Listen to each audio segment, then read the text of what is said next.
So the first order of business would be an administrative review. I'll let you all know that this meeting is being recorded and will be posted to the Hackensack YouTube channel. We do keep attendance. If you're in the room, we have a sign-in sheet over by Patrick.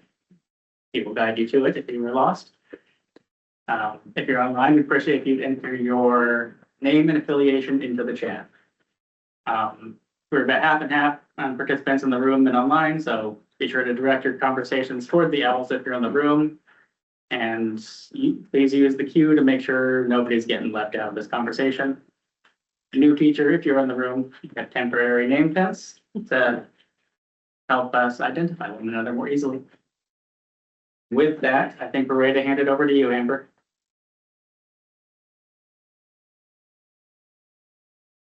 Amber, I think you're muted. There you go. How about I take the mute off? Good morning, everybody. Sorry I had a family thing come up this morning, so thank you for being patient with me. Welcome, everyone. And Josh, should we start with introductions? I know people are putting their names who are online in the chat. I'm Amber Waldriff, chair of the Community Outreach and Engagement Subcommittee, and I sit on the board representing Heart of America Northwest. Josh, can you help me go around? Maybe we should start in the room. You can. I will leave that up. My name is John Petnod, support the HAB facilitation, and go to my left. I'm Jen Flores, HAB facilitation. And Kelly, HMS Communications. And Parsons, public at large. Susan Coleman, public at large. Rebecca Hall, attachment. Dubois, non-management, non-union. Colleen Drinkard, HMIS, assisting DOE. Roberta. Yeah, got my building confused. Sorry about that. Megan Treff, DOE. Laura Caulfield, Katmai, support to DOE. Ben Pruitt, Department of Ecology. Ryan Miller, Ecology. Rob Davis, City of Pasco. Jim Doherty, Oregon Hanford Cleanup Board. And I'll run down the team list as I see them. And you'll have a chance to open up your microphone and introduce yourself, starting with Amy Bristol. Good morning, Ana Grisel Alvarez, Ecology. Dan Zolitz, Dan Solis, member of the public. Gabe, Bonnie, that's first tribe. Matt, Matt Hendrickson, Oregon Department of Energy, alternate member. Liz, Liz Mattson, Hanford Challenge. Good morning. Dana, Dana McFadden, Department of Ecology. Mia, Morning, everyone. Mia Burke, Hanford Challenge. Rick, Rick Orem, Nez Perce Tribe. Tom, Hey, Tom Cecilia, Oregon Oregon Department of Energy. Need more coffee. there we go. And last but not least, Sarah. Sarah Williams, Department of Ecology. That is everyone participating at this moment.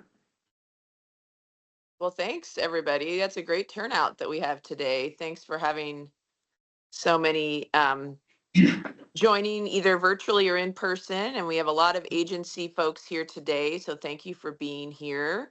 And I think that's our first item on the agenda is to get some updates on the tri-party agency public involvement activities that are going on. So we have Dana from HMIS.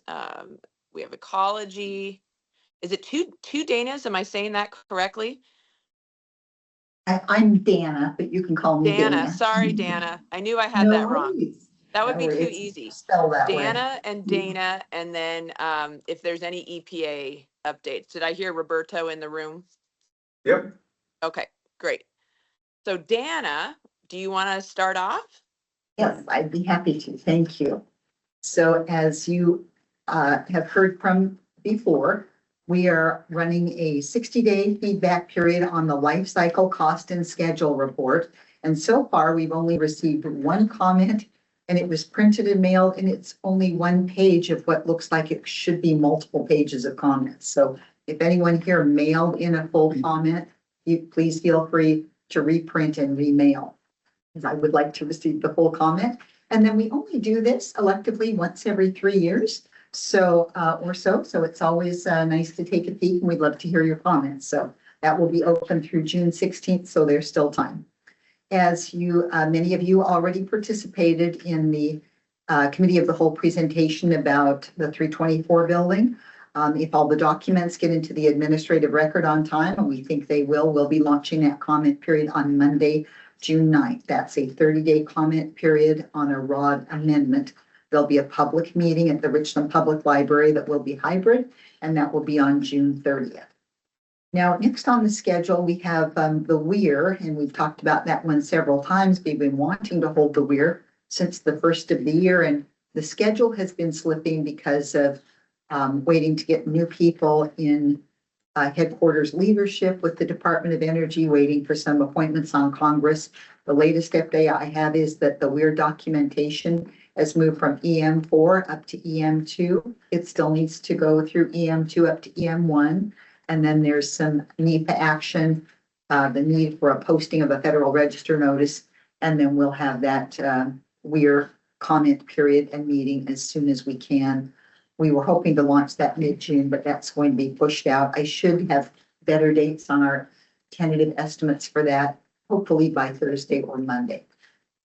So that one is still tentative and still scooching down the road. I have a class 1 public notice scheduled to go out in late June. You know, we do those regularly, and nothing unusual there. And then, as many of you participated in the notice of intent for the contact handled waste facility, now that notice has been handled in that public involvement activity, next we'll be moving ahead with a RECRA class 3 comment period and meeting. We're hoping to launch that in late August, with a meeting, be about the 3rd week of September. That's all tentative, of course, depending on how the documents come along, but we have those things, and we feel we'll be able to move ahead with that for the contact handled waste facility in late summer, early fall. So tentative meetings would be a WEIR meeting, if and when we can have it, 324 buildings set in stone for June 30th, and the tentative contact handled waste facility meeting, ideally around September 24th, depending on how things progress with that. So that's really all I have. Of course, Josh has pulled up our public involvement webpage where you can see the comment periods that are open, other public events, recently completed activities, and then that webpage has a wide variety of other pieces of news and information under the class modifications. You'll see another edition there later in June. So, all I have. Thank you. Other questions for Dana? So, I have a question. I know that a number of our, we as a board have asked for lots and lots of transparency. Yes. On things, and, but how's it going? Is this part of that open transparency that we're talking about? How are you addressing the concern the board had for open transparency? Well, I, having been a TV anchor for a very long time, I am still very much true to my old-fashioned journalistic values that the public should know, and the information should be shared openly and widely, and we should just keep to the facts, just the 5 W's, the who, what, when, where, and why. To me, the 6th W is how much. Right. And so I will always bring forth whatever I have that is actually going to happen. I think sometimes we get hoping things will happen, we get speculating things that happen, and then that can be frustrating to everyone. So what I bring is what I feel very confident is going to happen. And my estimates on when it's going to happen is the best I have. Right.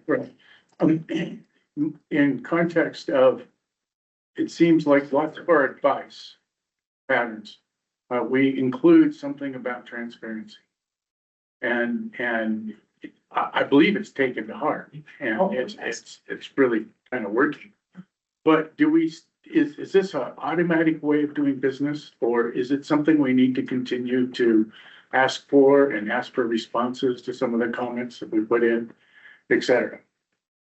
Well, I can only speak to the public involvement portion, but I work on the receiving end of receiving some of those comments, and ecology with RECRA receives the majority of the comments, and then the project teams work very carefully behind the scenes. If we just have a few comments, the response to comments documents are written per comment. If we receive a large number of comments, like the holistic agreement, we received nearly 200 comments. We're delighted about that. Then you'll bin like comments and come up with categories and then write responses to that. Of course, those are published and issued, and that's a big part of what public involvement at the Hanford site is. So, but we also want to always do things that are above and beyond as best we can. And with our budgetary realities, right now, we might be doing less than what we have, but we run sometimes up to 50% of the public involvement. It's elective. We are not required by law to do it. We're doing it because it's the best practice. That's what Hanford Lives, Hanford Dialogues, all feedback periods are about. They're things that we want to be transparent, and we actually want to know what the public wants to know. There's a little cost to that, but I'm a firm believer that we want to make sure that the public is involved and can do the best they can.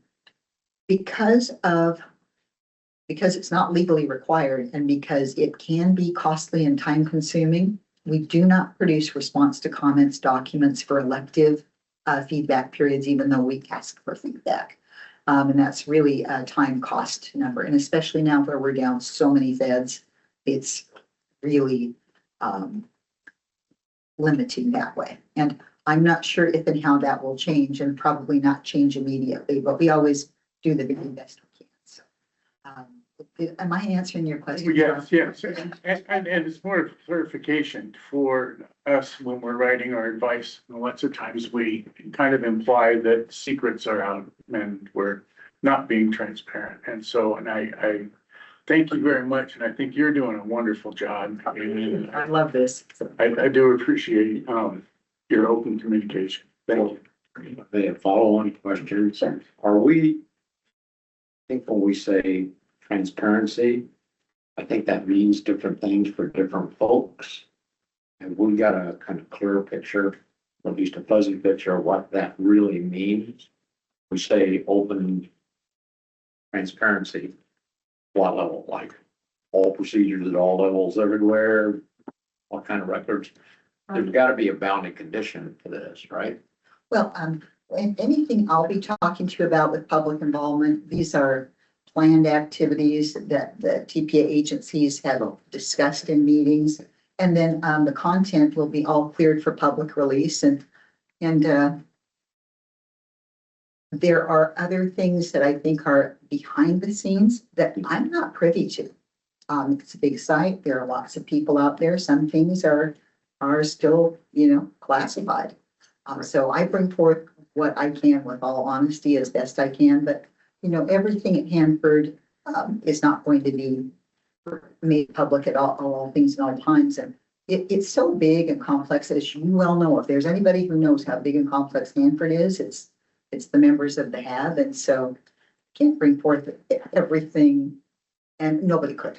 So I hope that was. Yeah, so transparency, as you're discussing it in your discussion, Rob, is really concerning those things that are open to the public to look, to see, make sure they're getting everything they deserve to see, I guess, maybe the best way to put it. Yes, so we put forth, of course, we must put forth everything that we need to do as far as regulatory compliance, because we can't do work on the Hanford side without the permits. We rely on our TPA agencies to give the permits to move forward at both the federal and state level. I can't go out there and dig up one shovel full of dirt and turn it over if it's not properly permitted. So if you think you're going out to build your house, you have to get permits. And, we have that process at Hanford, only it's, on steroids. The permitting is is detailed and thorough. And then on top of that, we want to do as much that we can that's extracurricular, kind of above and beyond. It all has to be cleared for public release, and it has to be something that is of value to the public. And we don't want to be doing anything, under the rug or, behind cloak and dagger, in the closet. So Well, that helps me quite a bit. So it's not necessarily all things to all people. Whoever wants to look at it can look at whatever they want to look at. It's bound in the constraints of what's expected for the public to see. And I agree with you. I think transparency the definition of transparency to me depends on your frame of reference. That's the point I was getting at. And to me, we all have a great interest in Hanford. We all know the history. This is where we did a lot to make nuclear weapons, and some things are classified and are somewhat quiet for probably as best as it can be for a variety of reasons. And so and my knowledge and detail of those things is somewhat limited as a communications person. So I'll bring forth the best I can, but there are things, it's so big and so complicated. I mean, I don't think everyone knows everything. All right, I'm going to jump in and see if there's any other questions about upcoming public involvement activities. If not for Dana, then we'll move to Dana from Ecology. Is that the subject of your question? I have a question. Yeah, go ahead, Dan. Yes, the weir, is that still waste management area C, or is that a different weir? This weir, I'm sorry, I should have explained that. Right now in the east portion of Hanford, we're successfully running the tankside cesium removal system. And that's working well for us. And we want to start doing TSCR in the west area. And so that's all it would be, is to make sure we're permitted and the Nuclear Regulatory Commission is in agreement and in collaboration with the contractor H2C, so we can just put TSCR structures in and start working the west area, tank waste. Oh, thank you. Gladly. Hey, Josh, I have just a quick question. The comment periods that Dana referenced, and also the meeting on the 30th, will they show up in the HAB newsletter? The HAB, it's not, I mean, it's a public meeting and not. Yeah, there's typically a table for HAB specific events, and then it's other Hanford events. So we could include webinars like the Let's Talk About Hanford, or the public comment period, public meetings, everything we know about, we publish on there. Okay, thanks. With that, Okay. yeah. Good questions, good comments. And should we move to Department of Ecology? Any upcoming TPA ecology related and public involvement activities? Yes. Good morning, everybody. This is Dana, not to be confused with Dana. That happens to us all the time. What we've got upcoming this summer is the Central Waste Complex Outdoor Storage Area A. It's the second half of a Class 3 permit from like way back in 2016. That's going to start in mid-July and go till the beginning of September. They're closing up that storage area to get it ready so that they can do the contact handled waste processing area. So we're very in sync there with DOE. And then also at the end of July, we're going to have the air operating permit renewal comment period. It'll be a 30-day comment period.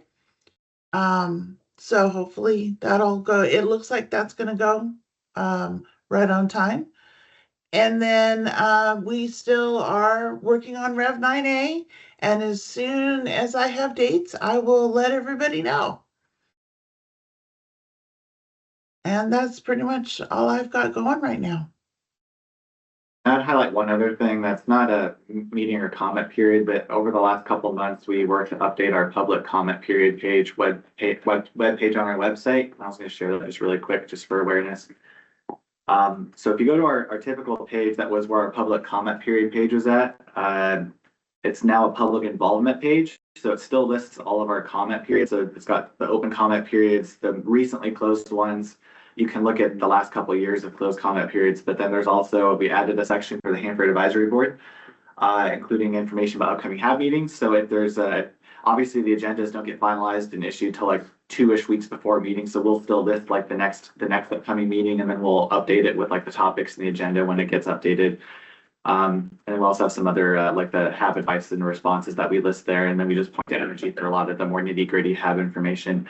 We also have a section where we list other involvement opportunities. We don't have any upcoming ones, but this is where we'll list like our events, like our Let's Talk About Hanford. If we have like a Hanford dialogue, that's not necessarily like a public comment period with the TPA agencies, other kind of events we'll list there. And we also list our public involvement surveys on this page. So we wanted to update it to be a little more kind of all-inclusive of not just comment periods and public meetings, but kind of all the other PI related stuff. And then we point to our public education page separately because that's kind of a separate, beast from public involvement for all the outreach and education work that we do. So I thought I'd call that out and share it with the group that we did that update to the page. If you have any thoughts, let us know. Thanks, Ryan. Thanks, Dana. Any questions on the upcoming public involvement opportunities that Dana outlined? I know we're going to talk about the draft Rev 9A public involvement materials here later in the meeting. So we'll have a chance to talk about the public involvement around that. So we'll see Dana again. All right. If there's no one else online, Josh, then we can, I didn't see any hands raised, but we can move on to EPA. We have a question from Rob in the room. Okay, So, Rob. Dana McFadden, you mentioned the air operating permit for the site. Yeah. Does that include the WTP? I can't say 100%, but my assumption is yes, because it's air operating for the whole site. I have to admit, I have not read the air operating permit to know exactly what's in there, but I can certainly check and ask and get back to you. And okay, and it would it also include the NUCON? I would believe so. Again, it's the air operating permit. My understanding is it covers all of the air, all of within the boundary. So, but I can check for specifics. Thank you. I think that should go to tanks. Huh? Should we ask Tank Twist to look into that? The air, we've never done it before, but if it includes WTP and NUCON, Let's talk about it offline. sounds good. Any other questions for Dana? I think we're good. And Roberto, does EPA have anything to share? Yeah, just want to reiterate, it's already been repeated earlier about the 324, about 300 area proposed plan.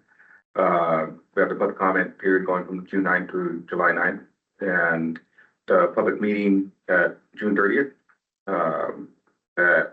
currently at 5:30 p.m. Don't have the location on my notes. It's the library. Yeah. It's there was some public library and it will be hybrid. Okay, thank you. And also want to highlight too regarding another question about responses to comments for the public comment period on the 300 area proposed plan. There will be responsiveness summary on those comments in the record, in the amended record of decision down the line. Other than that, that's all that we have for now. I have a question, for the 300 area public comment period. Has anybody requested an extension yet? No. Can I follow along to that? That was my question. Yeah, so I did hear that they're obligated to, if someone asks for an extension, to to extend it for another 45 days, is that correct? I don't know what the, so, a ROD amendment is a CERCLA action, and Roberto, correct me if I'm wrong here. And what the reg says is if we have requests for extensions that are, and there's usually a justification written for why someone needs it, why it can't be done within that 30 days, the reg calls for another 30 days. Oh, no. So it can be, you know, under RECRA, that can vary. So it's 30 days justifiable, but then the agency still can consider, that, but it would go out it would go to 60 days, correct, Roberto? Yeah, and we also have just a little bit of leeway to extend more than 30 days if that is something that we all agree on. Yes. When you say we all, do you mean the tri-parties? Yeah. Okay. Thank you. Rob had a question I thought I'd just answer for the group. He was asking about the responsiveness summary and where that would be available after the comment period. And he was asking if it'd be on the ecology websites. This is a comment period led by DOE and EPA, but my understanding is after the responsiveness summary is issued, it'll be posted on the DOE website, and you guys will probably post it in the administrative record. But then separately, while it's not ecology led, we still post all TPA comment periods on our webpage, and then we'll move it to closed, and we'll include a link when that gets published on our website as well. Was I accurate for the DOE EPA state? Yes, for example, like the holistic agreement, we have that on our public involvement webpage, and we'll have this there too when that's done. But also just for, just to manage expectations, the responsiveness summary comes later after the comment period is closed. And this one, it will be part of the final decision on the ROD amendment. Yes. Don't want anyone feeling like the day it closes, they can go find that. That has to be, you know, a lot of review and writing and consideration. Other questions for any of the representatives? Don't see anything in the room. Online, have any questions? Okay. I think that's that. Thank you, Dana, and Roberto. Okay, so the next item is to hear about the results of the TPA Public Involvement Survey, and then get perspectives on those results, and then have a discussion here as a committee on those survey results and next steps. So Sarah, you're joining us to give an overview of the results of this year's Public Involvement Survey. Yes. Good morning. Happy Wednesday. Hope everyone's been having a super fun week so far. Sounds like it's been really great. So I believe in the room there are some printed survey summary results maybe, but they were also included in the invite. But I will go through my PowerPoint if I know how to do this correctly. Open. Is it? Aha. It always takes me like 20,000 years to get this set up. All right, great. Can everyone see my presentation? Yes. Perfect. Okay, so yes, let's get through it. So we have finally analyzed and gone through all the results and put them in this beautiful summary for you guys to hopefully easily digest. So let's get into it. So the outreach efforts, we tried this year to really get the survey out there. We wanted as much response as possible. So we did a bunch of emailing campaigns. We reached almost 6,500 subscribers, hopefully, via all of our different news lists, the Hanford, non-Hanford, and ecology news listservs that we have out there, as well as announced our survey launch, and we shared it in a blog post. On social media, we did regular posts via our own social media accounts, and we were also cross-shared by some of our main ecology accounts as well to help get that exposure out there.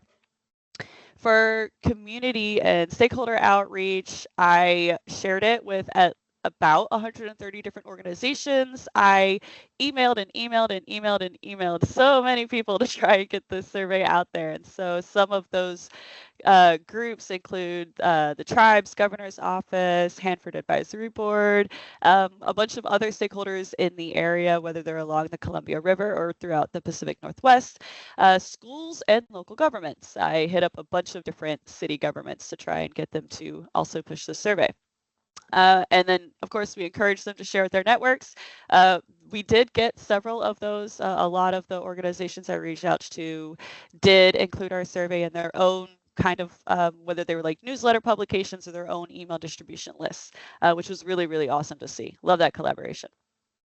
On the ground promotion, we did go to an event or two where we actually had the survey QR codes with us and tried to encourage people to do them in person or take the QR codes home with them to do it. We were trying to get those people who really prefer that kind of face-to-face engagement versus online. So I think that worked out pretty well. We'll do some more of that in the next year. Just kind of a very quick overview. The survey ran from January 13 to February 12 of 2025, so 30 complete days. We had 92 respondents. 90 took the survey in English and 2 took the survey in Spanish. Last year, there were 225 respondents. We do have a few ideas around that, but we'll get to that later. The format of the survey was at most 22 questions. That includes a bunch of skip logic. So if they didn't attend any meetings, they would skip about half of the questions and really only answer about 10, because a lot of those questions were about the meetings themselves.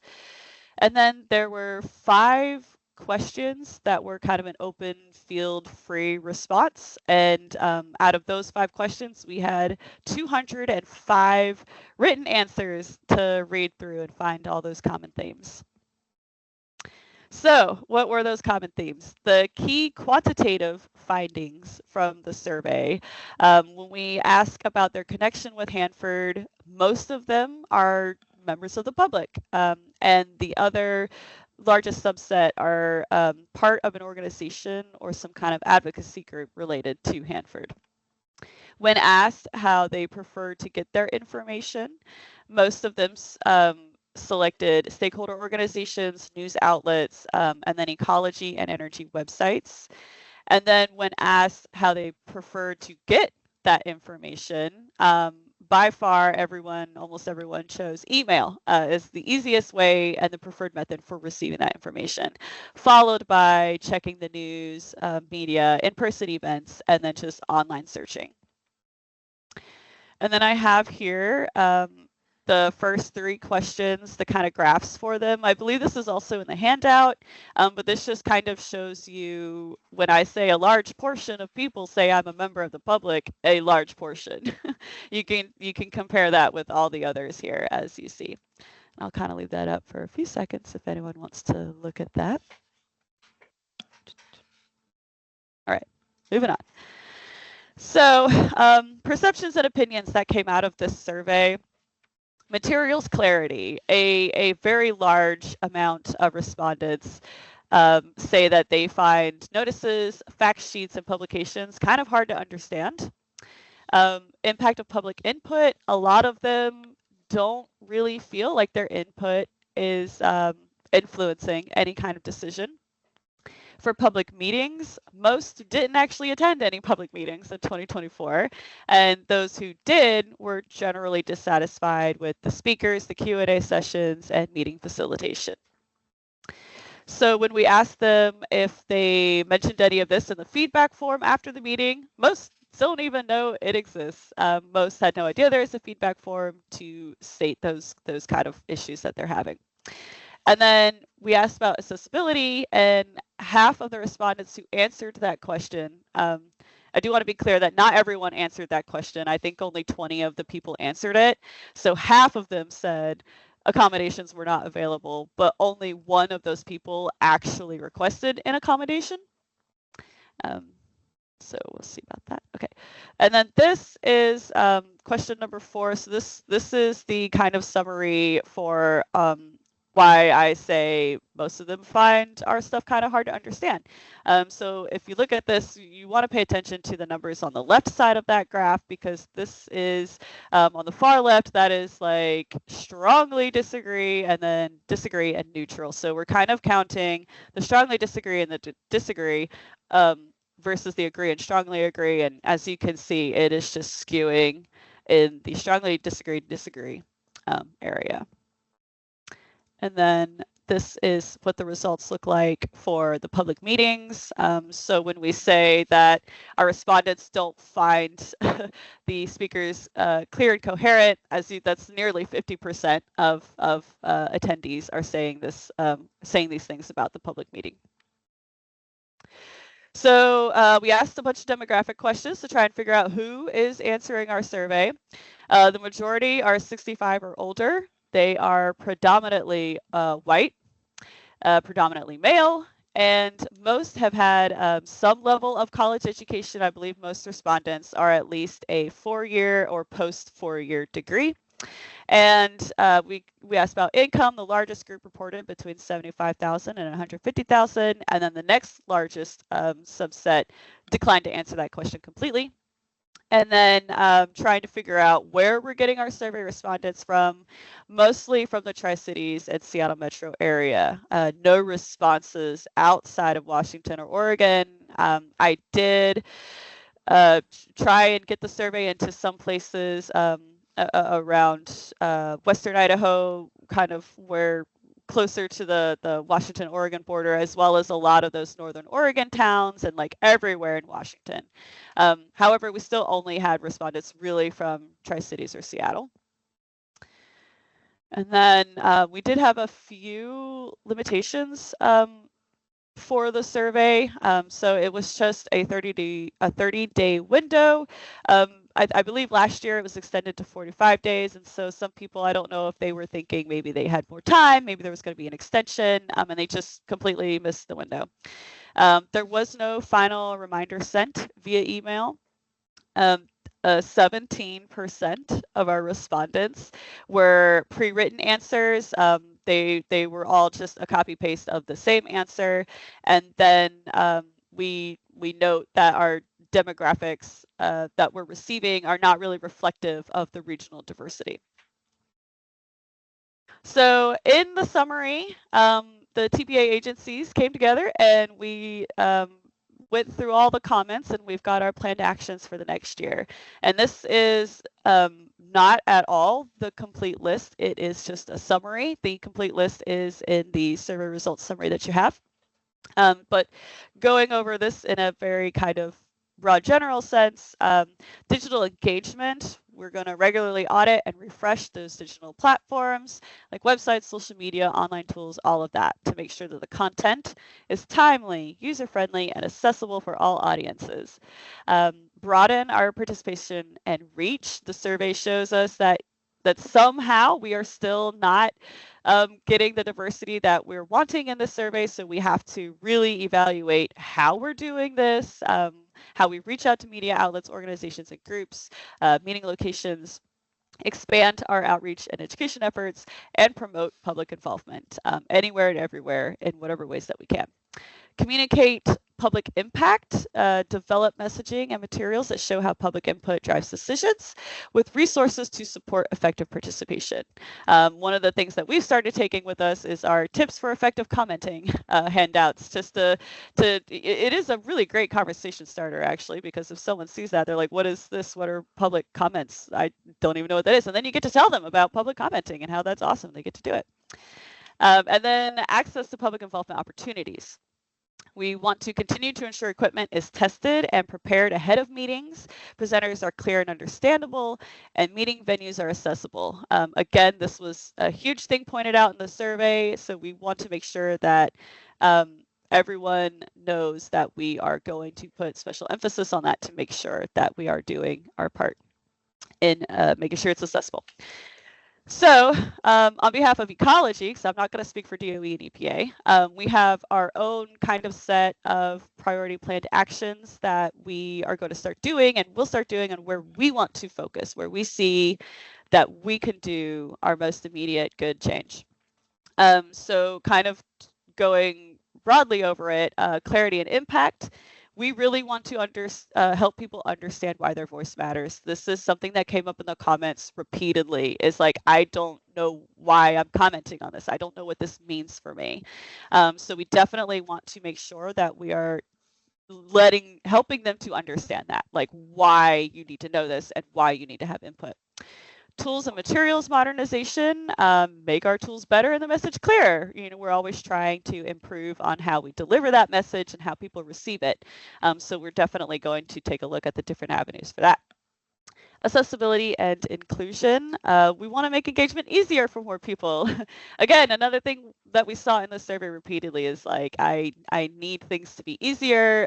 For me, I need more opportunities to join and feel like I am a part of including my voice.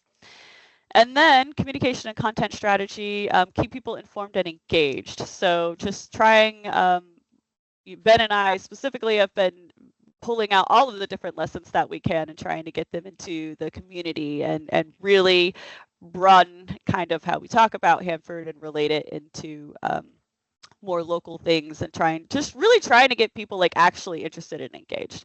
So we're trying a bunch of different methods for that. Now, if I speak more specifically on some of these things, just to kind of give you an idea of what we mean by some of this. So we are thinking highlight purpose with an at glance box, add clear, compelling context to public materials, especially during those comment periods, to really help them identify quickly what is this issue and why does it matter to me. Boost our regular communications, kind of really increase our newsletters and email updates to really build in that engagement and awareness. That way people can't come at us and say, well, I had no idea that public comment was there. It's like, oh, well, we emailed you every single day about our public comment period. Enjoy. Elevate after hours accessibility. One of the other things that came out of the survey is people are, everyone has things to do during the day or on the weekend or during the week, and they want more opportunities to be able to join these public involvement opportunities. And so when feasible, expanding our promotion availability of evening and weekend opportunities where possible, where we can figure that out. Localized public access points, explore holding meetings at different locations to improve accessibility and visibility within multiple communities, and then refresh our outreach tools and curriculum.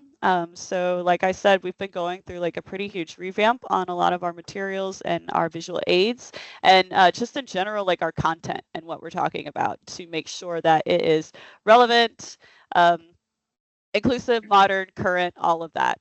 Make sure we're not saying anything outdated or with a bunch of technical terms that no one's really understanding. And then reinforce the impact transparency. So really driving home the understandable message of why public input matters and how it is taken into consideration when these outcomes come up.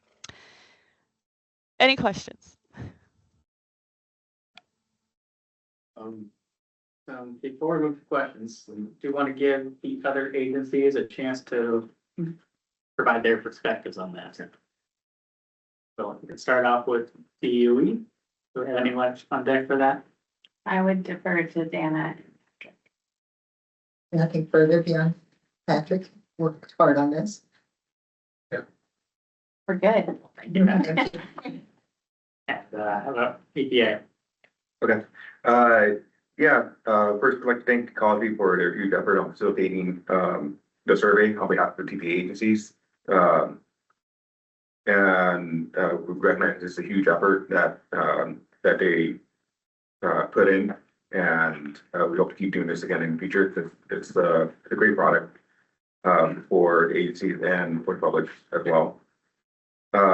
For planned actions, EPA plans to continue to support the distribution of the public involvement survey, particularly via social media, individual emails, in-person reference. Also, we plan to continue to deliberate with DOE and Ecology on the survey results and how to better our outreach with the public. That's all going to be an ongoing practice. But just wanted to highlight that. Thank you. ready with the questions. Ed looked eager to ask something, and then we'll go to Pam. I wouldn't say I'm eager, but, and again, thank you for the presentation. I thought it was well done in the involvement survey, but as a HAB member, it sets off a thought process that says, as the formal organization to represent the citizens of this area, while this does it talks about the actual involvement demographics,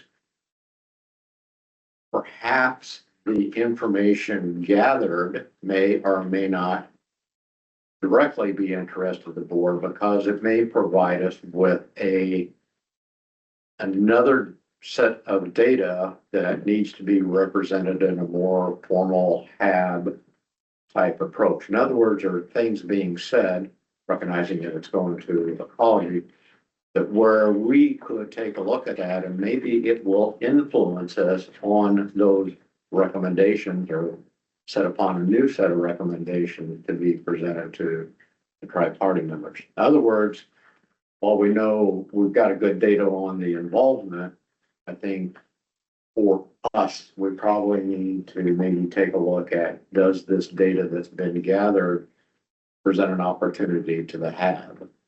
Am I out of line here, looking around the room? Can you give an example? Well, let's see. I can. I'm I'm Kind of a lost? concrete person. It's Yeah. your So, abstract.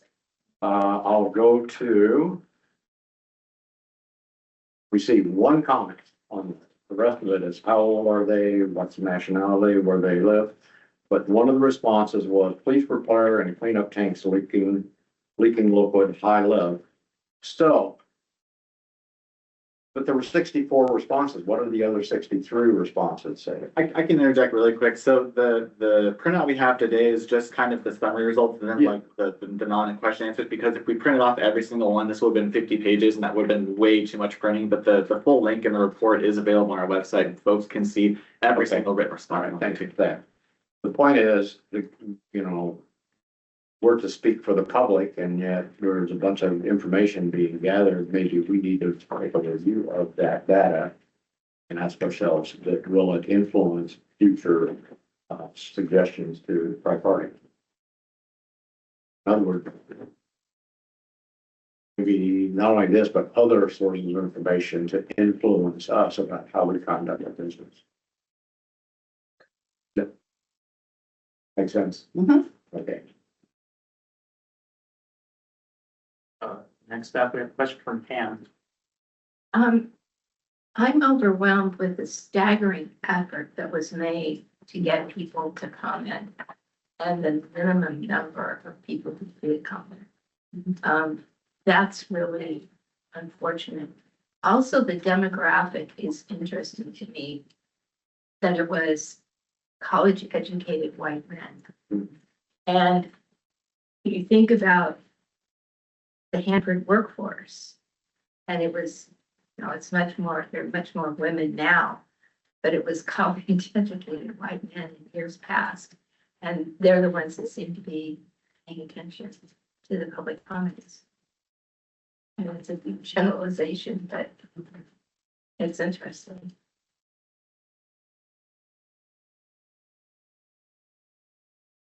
Questions or thoughts on this data? Go ahead, Rob. The speed of cleanup, was that ever discussed, are we going too slow, going too fast? I mean, was that at all, interested in understanding? You mean as a question in the survey? Yeah. Well, the survey is about public involvement for cleanup. It's not necessarily about like cleanup actions themselves or like the cost or duration of cleanup. It's really focused on giving feedback on the agency's public involvement pertaining to cleanup. Let's see. Okay. So there's no real bridge between that and the public's perception of the actual cost or time. Right. Yeah. Yeah. Can you do that again? Well, you're just looking at the narrow area of public involvement required as regulatory requirements and trying to entice people to be more involved. Kudos for that. But what does that mean as far as us giving advice? The cost, time, actions, management. you're not gathering that information. No, the purpose of the public involvement survey is to hear feedback on public involvement. There's other opportunities for like cleanup decisions, like the current comment period Energy's holding on a life cycle scope cost schedule report. So this specific opportunity is really to get feedback on the agency's public engagement specifically. Meeting that expectation. Yeah. Yeah. Yes. We have a question from Mia online, and then we'll go to Rebecca. Yeah, go ahead. I don't have a question. I just have a few comments. One thing I didn't notice on your reasoning for why there were way less responses on the survey this year compared to last year that I think may have had possibly some effect is the timing of the survey. So it was an election year this year. It was right around inauguration that you were doing the survey. There's a lot of news and things pulling people's attention away from a public involvement survey, just to be honest. There were a lot of other things going on that probably took priority. And so I would just, I would consider that as well. You know, we had like a webinar series, and we saw a huge drop in people that were registering for the webinar series around that time as well. So just it's something to keep in mind, like what's going on in the outside world that just may be pulling people's attention away from a survey that they may not see as something as a priority. The other thing is in terms of, I think we've talked about this in the past, but like incentivizing people to take the survey. So maybe offering a gift card raffle if for like 5 random people that are drawn from those that take the survey, something to incentivize people to take it that's like a gift card. So, you know, different groups may see that as a reason to take the survey over just please take the survey.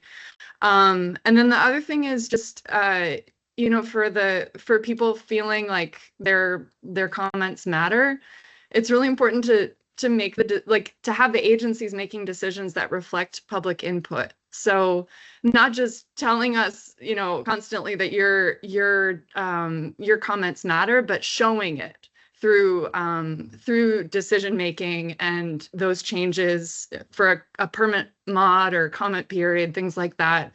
Actually showing that the comments that were received were taken into account and things were changed because of them, and then talking it up. I mean, like actually let everybody know that they were changed because of the comments that were received. I think it's something to celebrate, and it would make people feel like their voice matters. So those are just a few comments.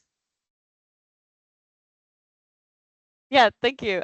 We did assume that the whole funness of January, February was probably a pretty good reason.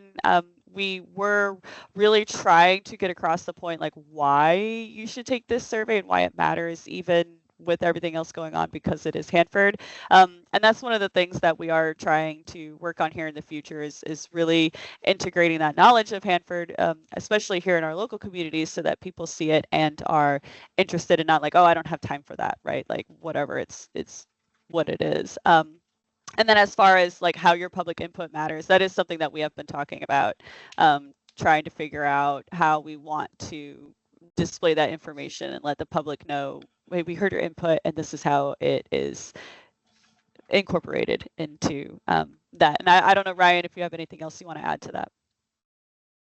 No, I agree. I think that's something that collectively as agencies we're wanting to make sure that we're messaging better, which I know Sarah spoke to about how input does influence decision making. I think one recent example that we're trying to talk about was like the holistic agreement comment period, for example. There was a lot of public feedback and input on kind of the grouting plan and kind of the decision making around that, and as a result of the public comments that were received, there was a decision that was originally scheduled for the end of 2024 that was delayed till the end of 2025 on Energy's grouting decision for the location of where waste from the west area would be grouted, and then Energy also held that NEPA SA comment period that just concluded recently as part of that. So that's one example of where public input, really made that happen. So I think that's something we're trying to do a better job of highlighting when things like that happen. So thank you, Mia.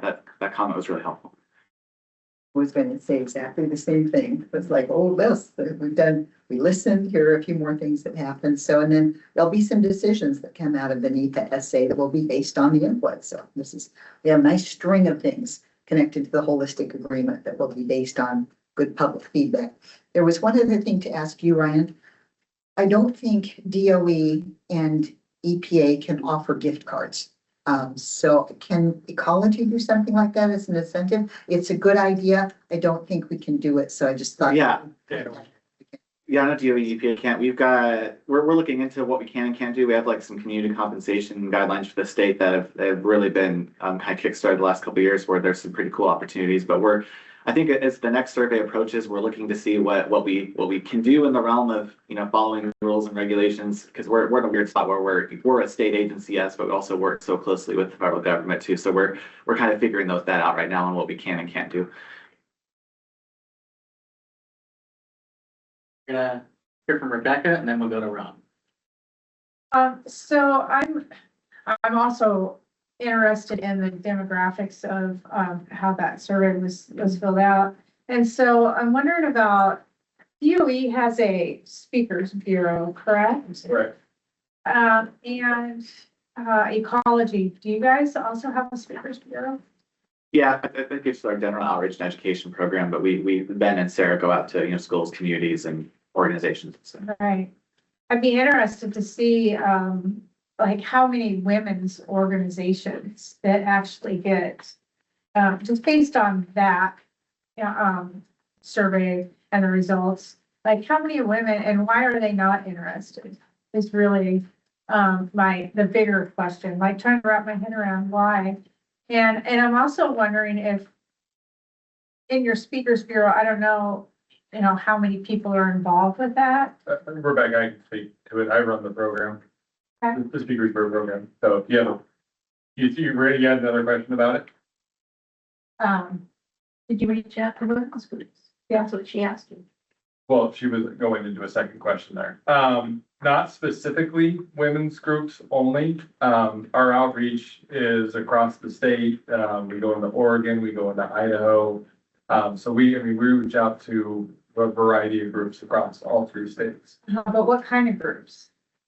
A lot of them are Rotary clubs, Kiwanis clubs. We do go to some high schools. We're a little different than ecology. So we don't go younger than high school, but we go high schools, we go colleges, and then back to Kiwanis and Rotary clubs.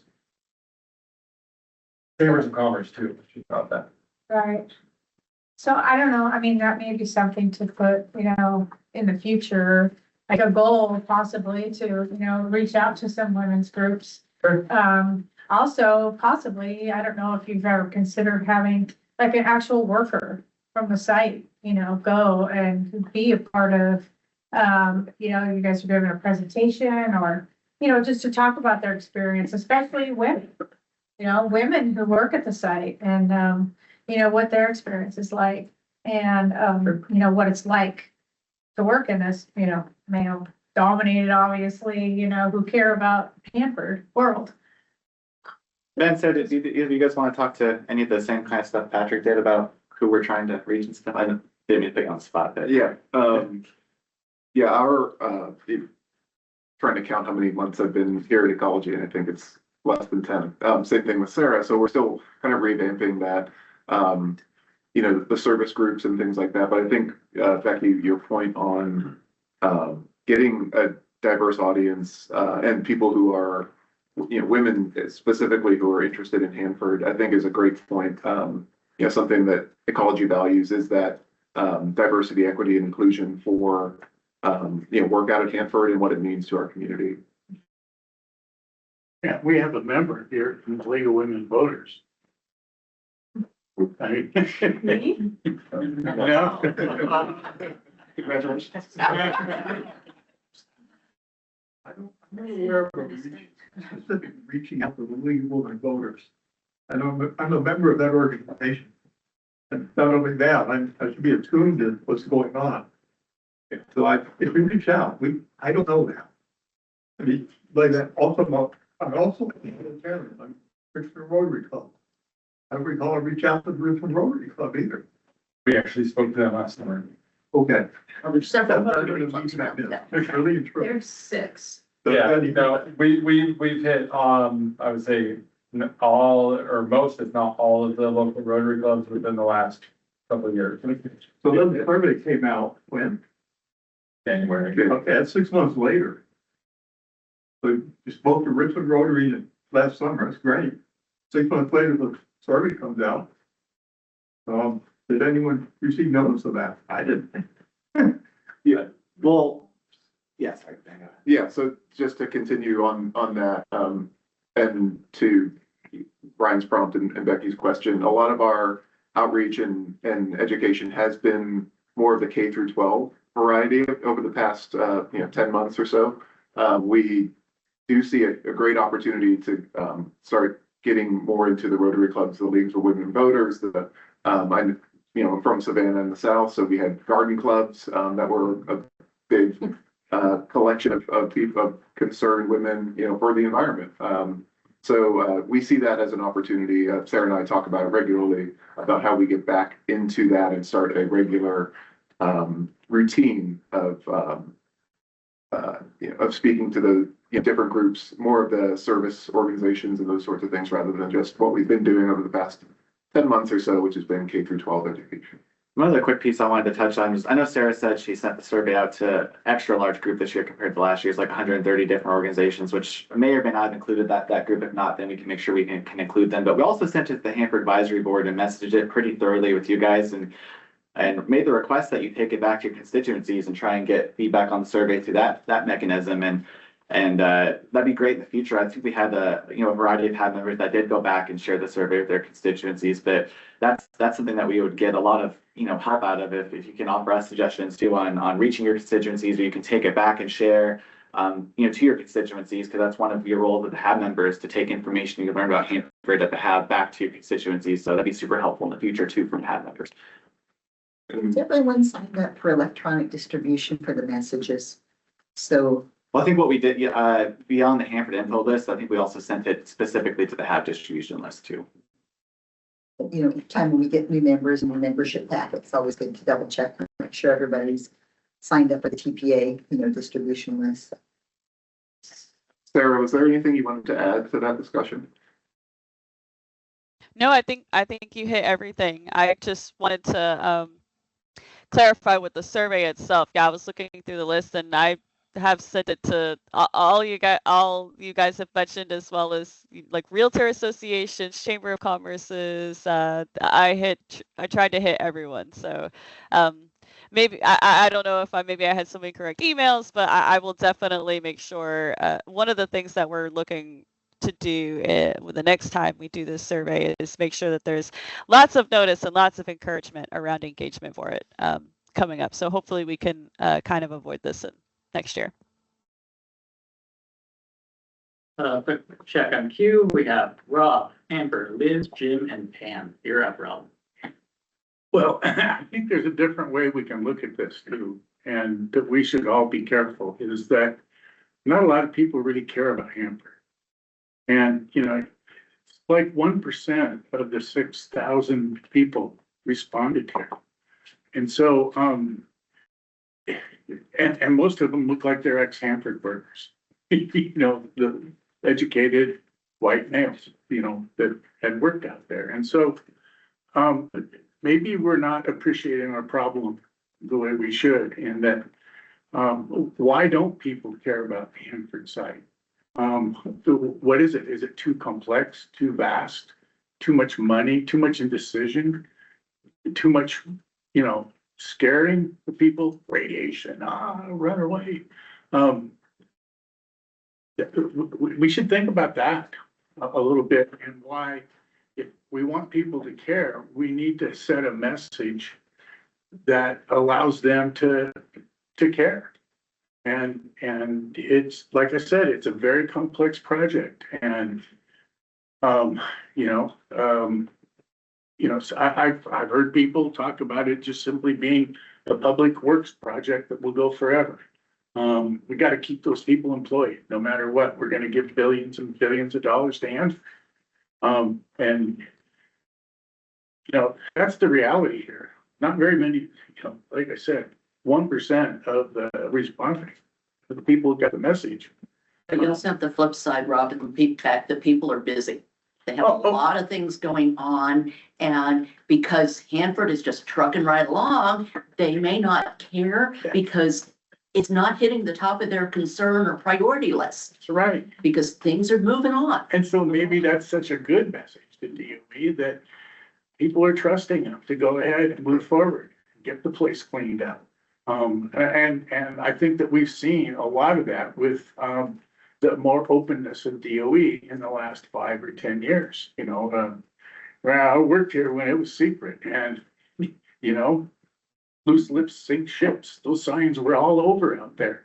You just don't talk about your work, and so anyway, like you said, is we got to give people a reason to care about it, or take it the other way. We're doing such a good job. They put it on the back shelf. Next up, we have Amber. You're up. Thank you for the analysis of the survey. Yeah, I mean, obviously I'm disappointed that we didn't have more respondents. Sarah, you had said that you had some other theories around that. I mean, is that just really the 30-day comment period maybe being limited? And then also not sending a reminder out? Were those kind of your two things that you were suggesting? Yeah, it's just we have many theories that to why, and I think one Well, of them is you had mentioned something about last year being kind of high, and maybe you had a theory about that. well, I think I'm not entirely sure why last year's was so high. Maybe Ryan can speak to that, but I know that this year a lot of what we, especially when we were soliciting the survey in person, a lot of what we heard, and I feel like I just heard this from you guys, is people are like, well, I don't know why I should care about that, or like, I worked at Hanford, I know Hanford, I'm not going to do this survey. And then when I reached out to, I think, for example, I emailed someone over in Bend, and they were like, "This is in the Tri-Cities. Why are you emailing me about this? I don't even know where this is." So when I tried to expand this, I found a lot of people who are just like not even remotely interested because they have no idea what it is they're doing or how it's impacting them, which is giving us ideas for our education in the future. But a lot of what we came across was just, I don't really need to. It's just gonna keep going. My input doesn't really matter. And I don't know if that was just a lot of oh, what is the word I'm thinking of? Apathy, I guess, especially with everything that was going on during January. I think just a lot of what we were seeing is people were just overwhelmed, just not interested at all, especially in anything from the government, asking for their input. I think one of the responses on the survey was, I'm not answering this survey because you're going to try and dox me or something. So just a lot of different little theories, but these 4 are ones we can actually point to as to why attendance was low, because last year I think it did have a 15-day extension at the end of it. And was it the exact same time frame? Like, I mean, yeah, of the year? Yes, it was January to February as well. But to Mia's point, maybe this January, February was not ideal. No. Yeah. Well, I think that I agree with you that reminders are really, really important. And to Susan's point, there's a lot going on in people's lives. And so, like, if you're going to do all this effort to send out emails, sending like a don't forget, 2 days left to fill out the survey, 48-hour notice, that always gets my attention, right? Before the price goes up or whatever. But I liked the gift card idea a lot. I think Mia had some great suggestions. I wanted to dig more into the actual, I think you're right. I think there's a lot of apathy around around Hanford. Just because coming out of the pandemic, there weren't a lot of in-person meetings. There weren't a lot of opportunities to engage, and a lot of folks kind of fell off from the engagement, and we're still trying to get back to better engagement. My other thought on this is maybe the survey is too skewed towards meeting attendees. We know that there were not that many meetings in the last year.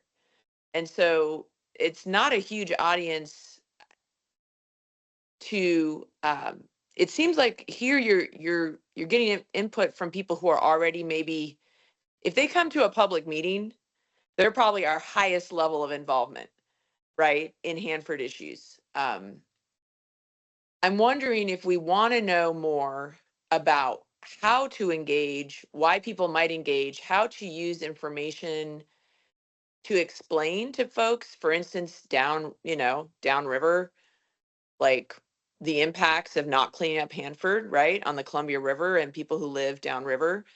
Like all that information is really important.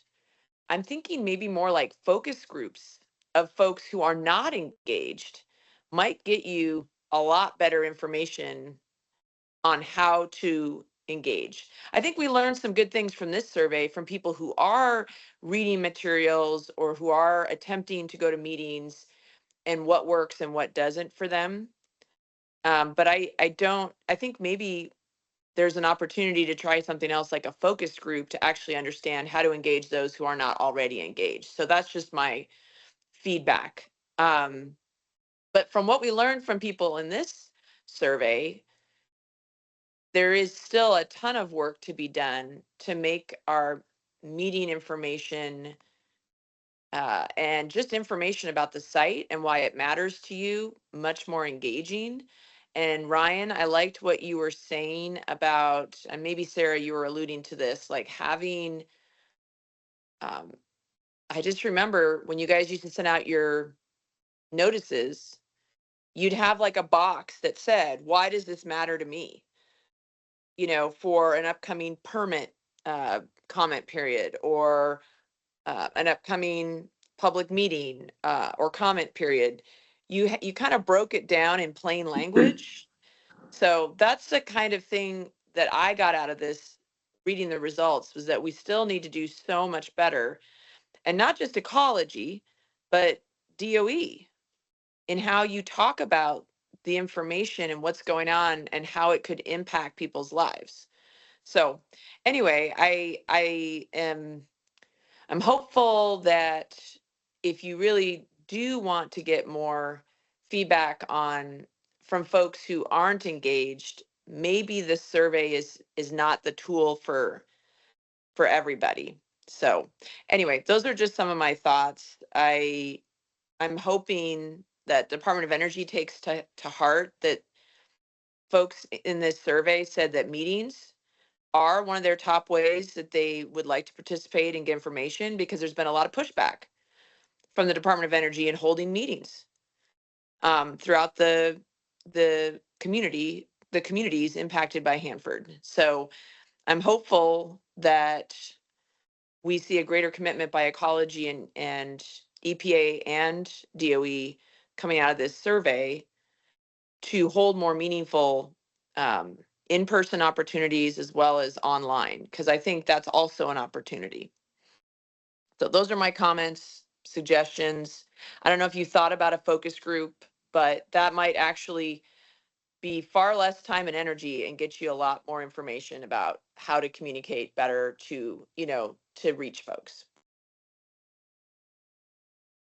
Just one quick note, Amber, on you spoke, I think I spoke to it, Sarah spoke to it, and you spoke to about that kind of box at the top of like comment period documents. So Sarah, can you go to the next slide real quick? So maybe it was the slide about the at a glance box, wherever that was hiding at. This one. So just to be more specific, so we are adding a bit of a short box to the top of our focus sheet for comment periods moving forward, just to be very clear. And it's going to have like two kind of bullet points on it. One's like 1 to 2 sentences of just describing what the comment period is at about as high level as we possibly can. And then the second bullet being, why does it matter? So we are adding those, and I think they'll be reflected, starting with the outside storage area A comment period starting in the summertime. Yeah, I think that's what I was hearing you say. That I think that's going to be, once we can look at those, I'd be happy to give you feedback, but that seems like it would be a lot easier for folks. Because I know sometimes you got to put the legal language in there about what the permit actually is and, but yeah, I mean, the more you can do a quick summary or bullet points, right, in plain language, it really helps. So Amber, we have a queue of at least 4, and we are at our scheduled break. Would you like to extend this topic a bit? Yes, I think everybody had a lot of comments to share, and there's other people that haven't spoken yet. So definitely anyone who hasn't weighed in on the survey, let's make sure we go around the queue. Liz has a suggestion following on from the previous conversation. You're up, Liz.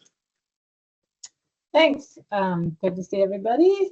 My suggestion I put in the chat was just there might be workarounds for the gift cards by just getting sponsor businesses to send the winner something. Like you could get a gift certificate to some chain restaurant that people could access from other parts of Washington or wherever they are. And the other thing just to keep in mind is just the limitations. I feel like it comes up like, there's lots of creative things that could be done, but they're also not necessarily creative things that can be done within a state agency. So trying to team up with other groups and organizations on messaging can also be effective. And I was just thinking, like a lot of the in the past using the pick to, or now it's not pick anymore. The COE is COE now. I keep trying to get the acronyms right. This committee involved in reviewing emails before they go out to get suggestions on language, or even just like you could try to have a contest and say, tell us how you would like, this is the content we need to put out. How would you write it? And just see what comes in. You might get some good ideas that way. Anyway, I just think there's lots of things you could do, and also just crowdsourcing can be really useful. To just say, who wants to come give us some ideas? We're trying to do this thing. Go, and then see who jumps on a Zoom with you or on Teams. Thanks. Next up, we have Jim and then Pam. Yeah, one point of clarity. I think Sarah said it was largely white male. The handout actually suggests it was more white women. So I just want to point that out. The other thing is, I'm not sure if you have 400 respondents, that it changes anything over the 60 or 80 that responded. I'd be more curious, look at last year's response or the higher response. Because if you don't get into the different demographics, it doesn't really make any difference. It's just a concentrated view of the same thing. If you don't get into the younger demographics, they certainly get their news different than, the older white generation, and certainly, Hispanic folks or Native Americans, culturally, they get their news and do they do email? I don't know. But if you don't make a push directly into those areas, I don't know that 400 or 500 responses from the same demographic tells us much.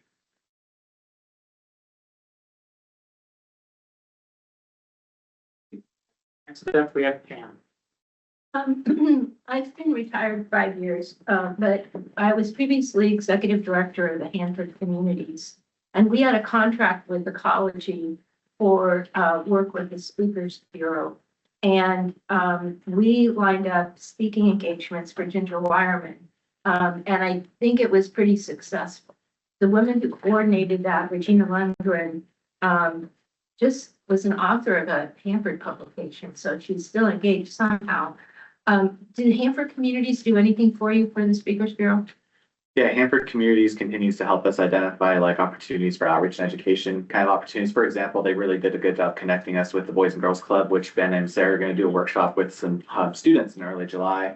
So one example, but they're continuing to help us with identifying opportunities. I have Regina's cell number and email address to share with you because I transmitted a lot of information that she gave me when I retired to try to, but I doubt that they followed up with it. And you guys might find her to be a tremendous resource in terms of how she found the engagements, and she was really good at it. That'd be great. Thank you. I'll hand that off. Anna from the Call has a quick comment. Yes, thank you. I just had a really quick comment in response to Amber's question from before. The survey last year was extended, so we did it for a period of 4 to 5 days. And we saw a lot of responses in that extension period. And so I do think that this year it affected the amount of responses we got because we were not able to do that extension period. That would have been beneficial, but we couldn't because of, I think DOE was having some issues with extending it. And so we decided not to.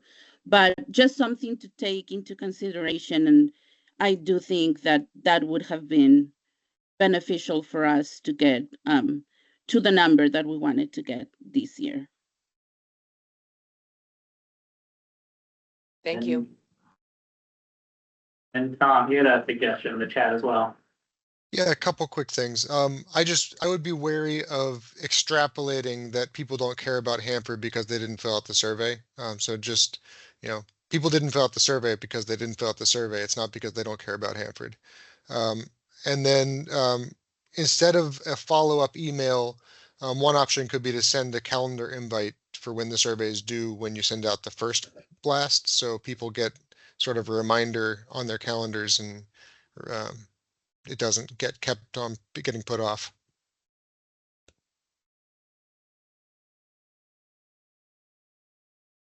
We've reached into the queue. Are there any other questions, comments, insights, or suggestions? Well, I just wanted to say thank you, Rebecca, for the suggestion. And if anyone else has some other groups that would be interested in the DOE Speakers Bureau, I'm going to connect on our break to get connected with him and his the women voters.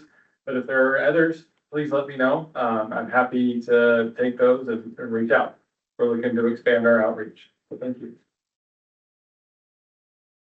I think that was a great idea, Rebecca. And would you be interested in coming up to Spokane with the Speakers Bureau? Or have you guys done that before? We have gone up to Spokane before. I think it's been a few years, but I've reached out to some of the Rotary clubs up there. But sometimes we don't hear back from them, but they are included in our outreach efforts. But if you have, please let me know. Well, let me look into a couple opportunities I'm thinking of, and we do have a very active league chapter here, League of Women Voters chapter here as well. And they're very active. They come to a lot of city council and county commissioner meetings, and they're very involved in a lot of different issues, including Hanford. So I'll if I can get your contact information after the meeting, I will follow up with you on that. And I just wanted to, and I wanted to say, Liz, I thought your comments were excellent about using this committee to help with language, outreach, drafting of materials, information. So I think that's a good purpose for this committee if the tri-parties want to use this committee. And I think that's part of what we'll be talking about after the break, right? How to engage the community in the Rev 9 opportunities for engagement. So hopefully that can be a good exercise for us. And Sarah, you had your hand raised. Yeah, I just wanted to really quickly about the gender. I know it does say predominantly male, but I did just go back into the raw results. It is 36 identified female and 30 identified male, and then 12 prefer not to say. So I must have mixed those numbers up. I do apologize for that. Well, look at that. Go women. Good catch. All right. So, Josh, are we going to take a break for about, what do you suggest? 10 minutes? Yeah, I think that works out. Does that work for you, Dana? Yeah, I know- that'll be I know. fine for us. I know we're going a little over. Let's see. So we wanted to, let's see here. Sorry, I'm trying to pull up multiple windows on my phone and my computer. So then we would come back at, well, it's almost 10:40, so 10:50. So we'd just be about 5 minutes behind. Does that work for folks? For the Rev 9 conversation? That would work. I'm sure that'll work for Anna Griselle and I, yeah. Okay. All right, Josh, Yeah, I'm is good that with that. okay? Thank you. Thank you for being flexible. So instead of a 15, do a 10-minute break, Josh? Sounds good. We'll break till 10:50. Okay. See you back then.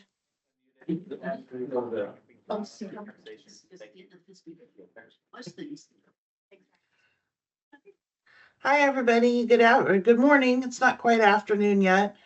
We're here. Anna Griselle and I are here to give you an overview of the upcoming Rev 9 webpage that we're going to have once the comment period goes live, and some of the things that are filling it, and an update on how the interactive baseball cards are looking. And then we're looking for any suggestions, ideas, comments on what we've got going so far. So everything you're seeing is draft, but we're trying to solidify it as we go. So Anna Griselle, do you want to do the webpage first? Absolutely. Good morning.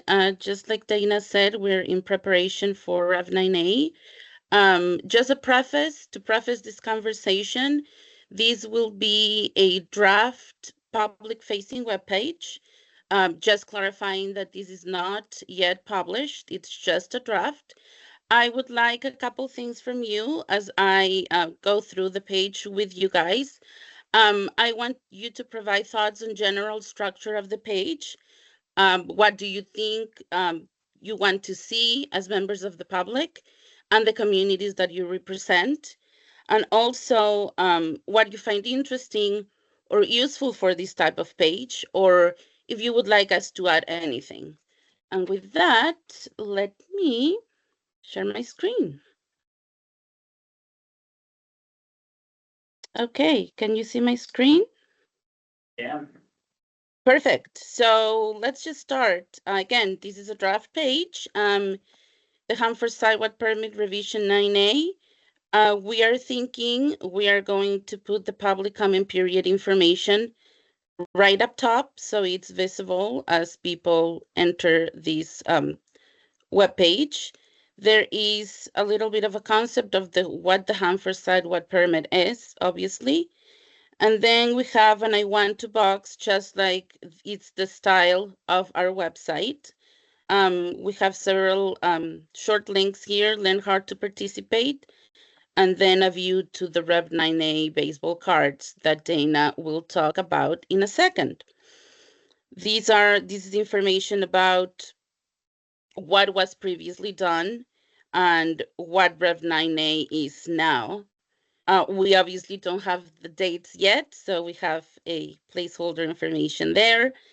Then how can you participate? Obviously encouraging people how to submit their comments, how to give us feedback about the comment period.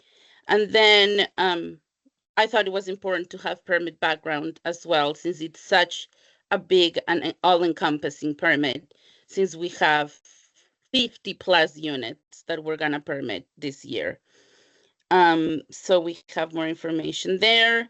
We also thought that it was important to have a what's new page, section, just to make sure that we're differentiating this permit from the previous one. And then the facility and wayside summaries. These are the famous baseball cards that, again, Dana will talk about in a little time. And then, obviously, the most important part is public meeting schedule, when these meetings will take place. All that information is going to be here kind of just how Ryan showed in the hub portion of the meetings. You know, if you click on there, you're gonna have place, time, etc. And then we also thought it was important to have a frequently asked questions, right? Questions we are trying to anticipate what questions the public is going to have, right? So how long is it going to take to end the comment period kind of thing? Why did it take so long to send this permit out for comment? And so we have a question and answer there that is always useful for the public. And obviously then we have a contact information at the end. I think that is my portion of it. I think we're gonna do questions after Dana's presentation. Dana, are you going to share yours or do you want me to help you here? I'm going to share mine because I can do full screen on mine. Go ahead. So I will now hijack the screen. Go for it. And we'll come over here to the baseball cards. So some of you have seen the baseball cards in past presentations that I've done. For those people who are new, baseball cards, the concept came from years, when they did the original draft Rev 9 in 2012, they were trying to think of a way to give facility information in a short, succinct way, like you get on a baseball card. You have the picture, you have the stats, and important information. So that's how the name baseball cards developed for this product. I updated it for this current Rev 9A. And then when I brought it to the Hab, it was a year or so ago, you guys had some suggestions. So I've tried to incorporate those. Now this is going to be an interactive product that is on the website. So that's the part that I'm going to show you today. Kind of what I've done for updates and some of the extra things that have been added. So this is the landing page. So when you first come on, this is what will be seen on the website. And what we've got is an introduction. Again, we have definitions of what these little icons on the side mean, and what that means in general. What is an operating group? What is a post-closure group? We also have an acronyms and abbreviation because, wow, we have a lot of acronyms. So as you go through here, you've got your regular back and forth buttons. See, here's our acronyms page. So you can go back and forth.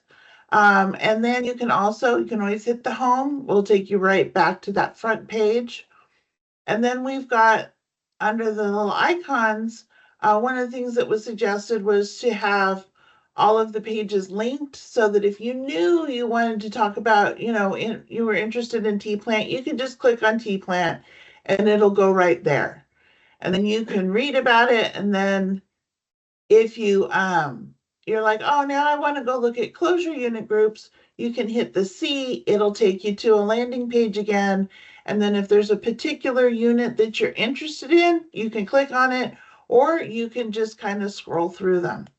And as you're looking at the baseball cards themselves, they all have the same type of information. So you've got the name of the facility, its unit group number in the permit. So if you want to, so this is WESIF, the Waste Encapsulating Storage Facility. This is specifically hot cells A through F. So if you wanted to see the permit information on this, if you wanted to go read the permit on this, you would go to, when the website is live, we'll have the links to go to the draft permit. So you would go to closure unit group number 6, and that will be, the permit for this specific spot of facility. And then on here, just kind of some bullet points about it, a little information, background, and then what's the risk? All the baseball cards have what the risk of the particular facility or storage area is.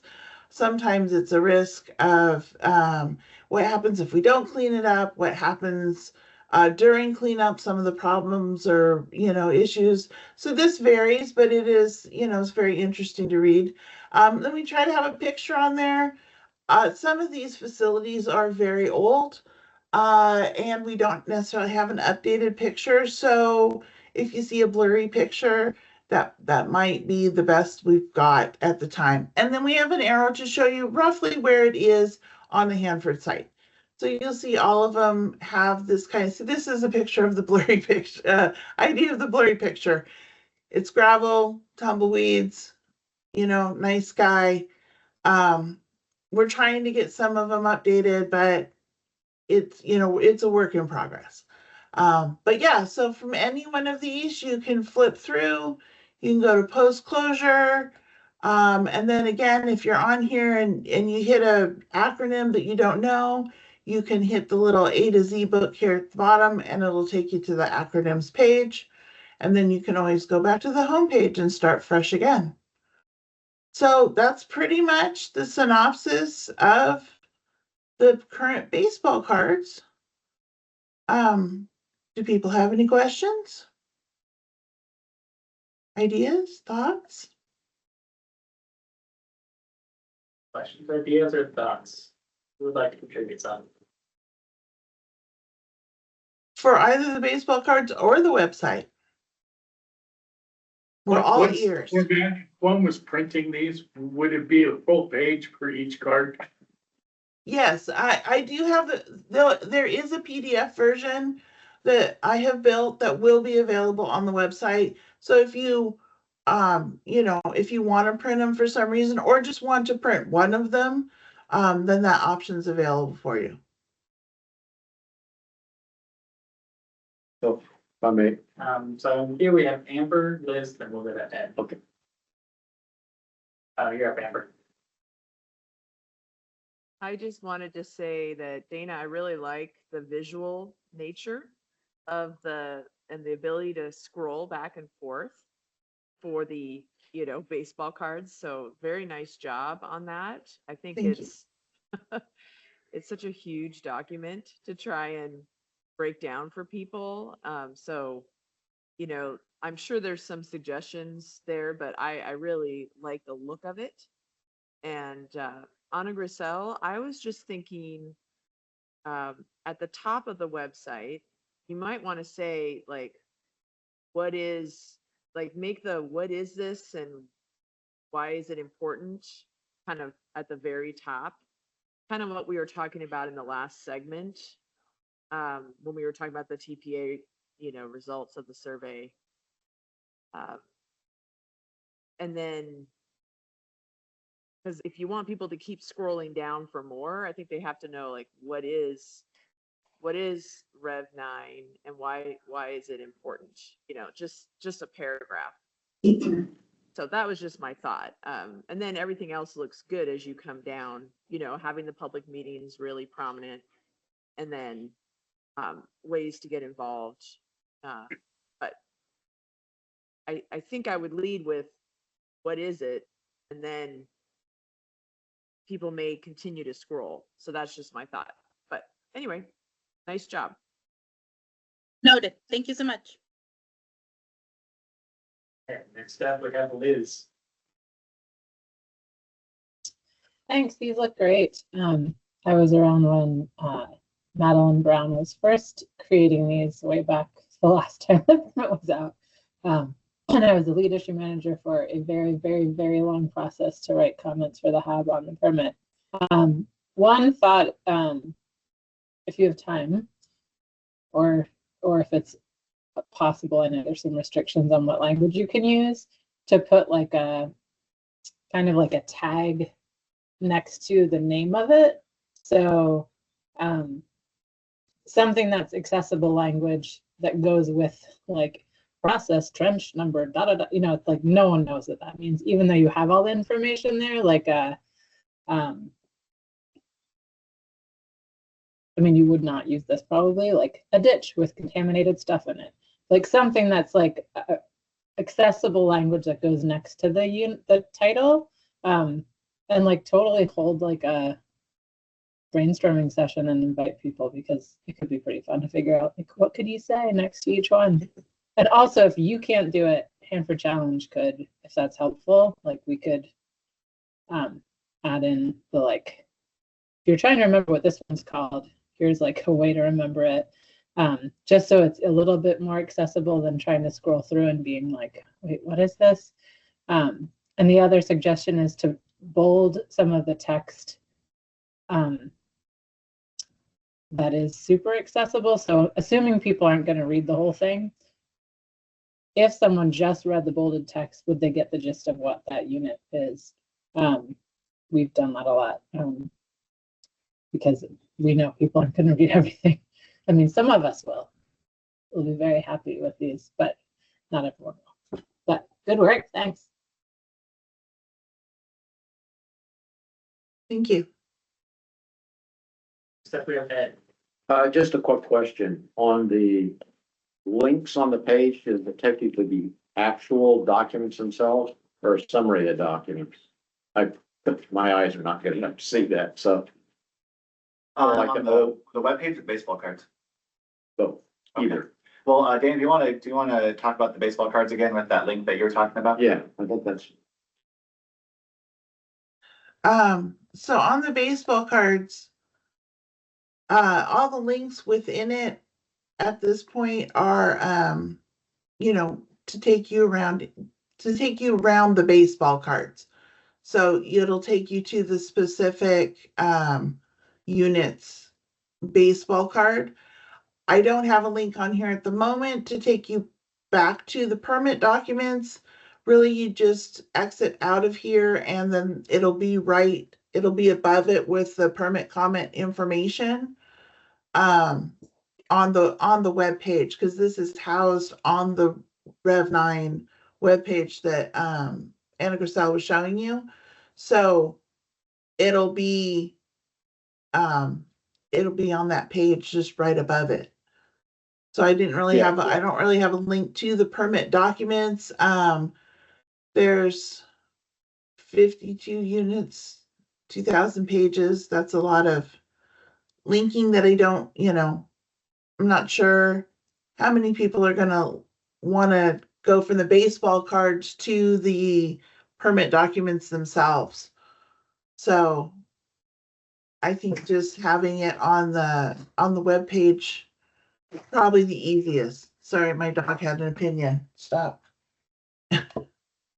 It's just a comment. Seems that it's an easy way, it will be an easy way to make those. Mhm. Good for that. Your other comments, suggestions, questions,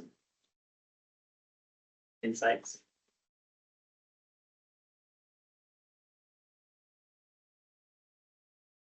Anyone left in the room? Yeah, I was just gonna say, have you, you should try to maybe run those, through ChatGPT and see how they condense them down to give the same message that you want relayed. Okay. You can run them through and then just give it a prompt of, make sure that these will be able to be understood by, members of the community without Hanford knowledge. Yeah, we can look at doing that. We have some guidance and limitations around the use of AI, especially like ChatGPT, where if you don't make it explicitly clear, if you put records in, it becomes like open, I know we're a government agency that becomes like property of ChatGPT and stuff. So we have some guidance and limitation around that. We're also trying to make sure that we're not having AI and non-ecology staff do ecology work for us. I think we can use AI to help, inspire and help inform our work and to help kind of complement it, but to not do our work for us. So that's something we're very mindful about too. If it helps, we have HAL that is locked down to just government. We can help, but keep in mind, I guarantee you the second that website becomes public, it will be in ChatGPT because someone will drop the permit in it to condense. Oh, I don't doubt that. Just a quick comment. We have plain talk those baseball cards to the best of our ability, so they are comprehensible for our public as well. So yeah, I don't think it requires to go through further editing for understanding because the work has been already done. I think they are understandable and public are able to know if they're looking for specific information and where they can get that. think all for one clarification, folks do have suggestions and stuff, let us know and we can see how we can further improve them. I don't want to say that we're not open to, further making things more understandable, but also be mindful that Hanford site-wide permit Route 9A is be 20-something thousand plus pages long, and we took 20,000 pages of info and tried to condense down to 52 slides. So for example, like the WTP unit group, I think that the permitting documents for that's like 5,000. I don't even know the number, but it's thousands of pages. And so trying to condense it down to just one baseball card was already a bit of a task that took us 2 years to get through all of that. So. Next up, we have Amber again. Go ahead. Was that me, Josh? That's you, Amber. Okay. So I forgot to ask this earlier. So how, beyond the ecology, your email lists and the website, and how do you plan to get the word out about the comment period? And how many meetings are you planning to hold in person or virtual? So in addition to this, we also have our focus sheet, which will go out on the Hanford mailing list, along with the emailing list.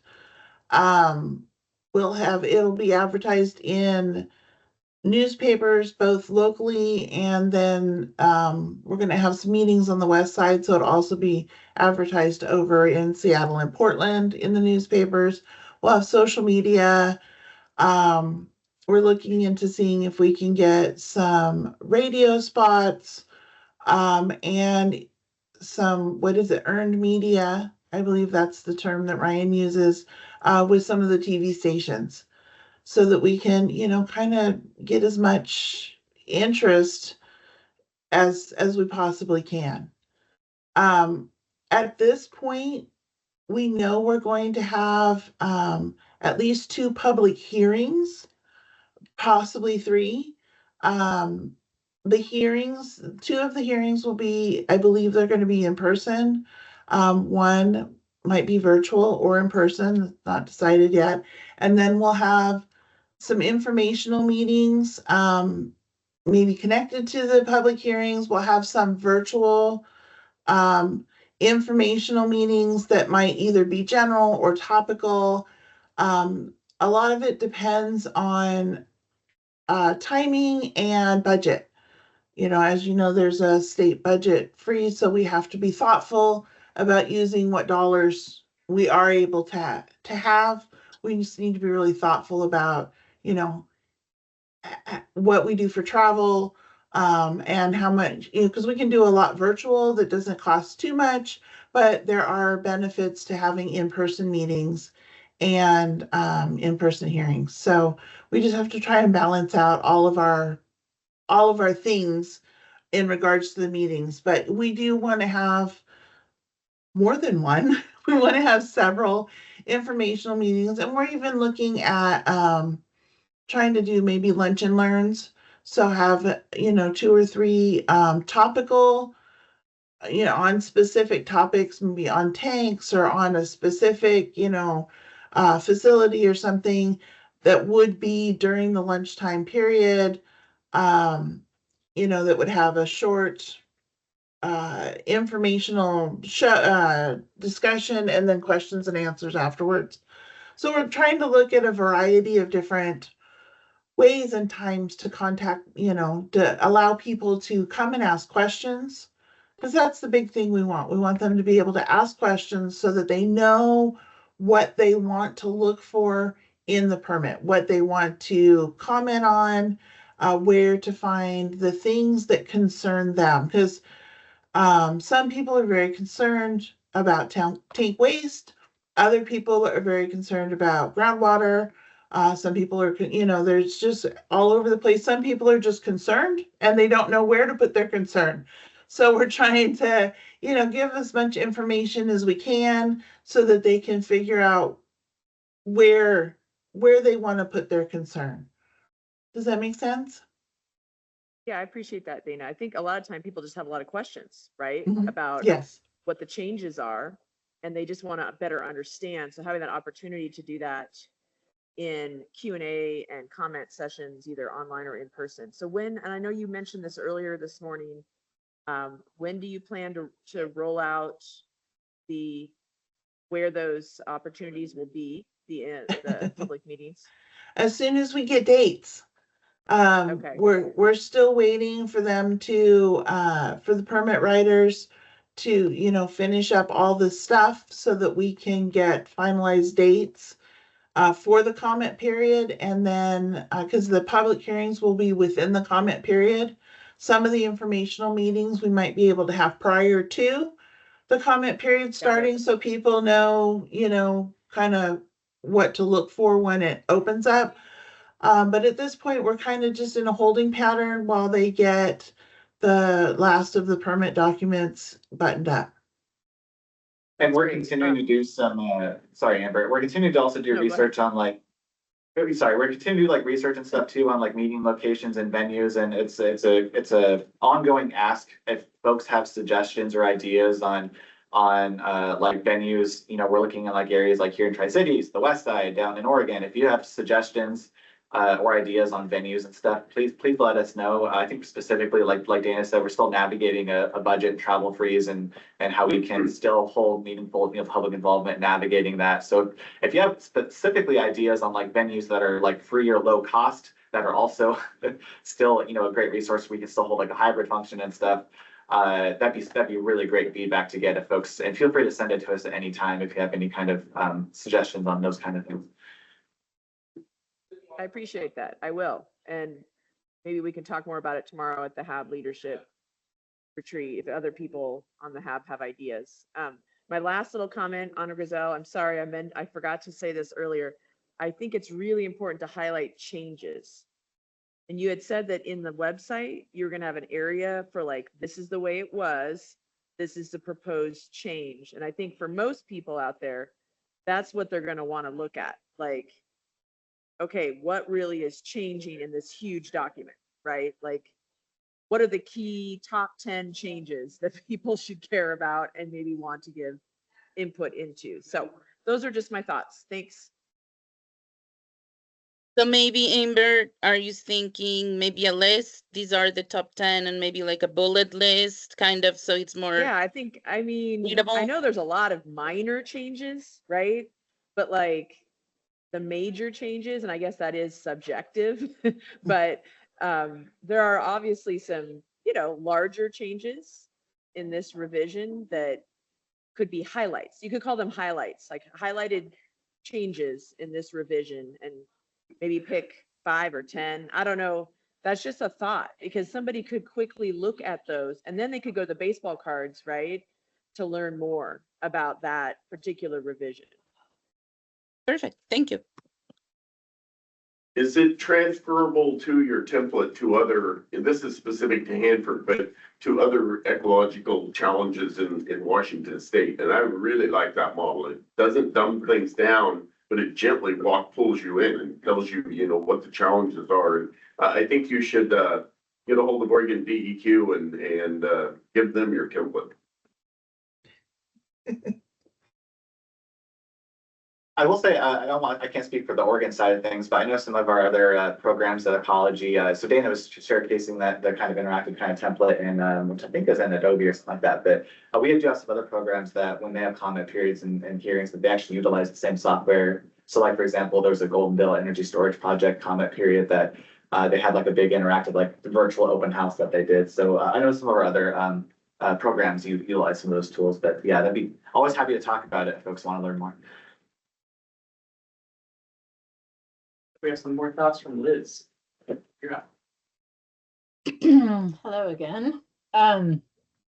Also always happy to chat one-on-one or if you get groups together. But one thing that I think is good to remember, because the permit pulls you into this really nitty-gritty world that really 0.01% of people are in, is what doing a giant comment period, like what are the tangential benefits of this comment period? Getting people to know what Hanford is, like all of these other things that happen because you're doing this. And the baseball cards are great for people who actually want to comment on the actual permit, which there will be people. It's just not the same as like, I care about leaking tanks. So tell me how you know, but also how do you use this comment period to say, okay, so you care about leaking tanks. This document helps the state protect human health and the environment. It's a living document, so it changes as things change on site. So let's show you, here, this is how we protect through our conditions in the permit. This is how we deal with tank leaks, or something specific, and then pick a few examples that take you straight to the detail, but from a place of actual public interest instead of, I'm going to orient you to the entire document first. If you do that, you will lose most people right away.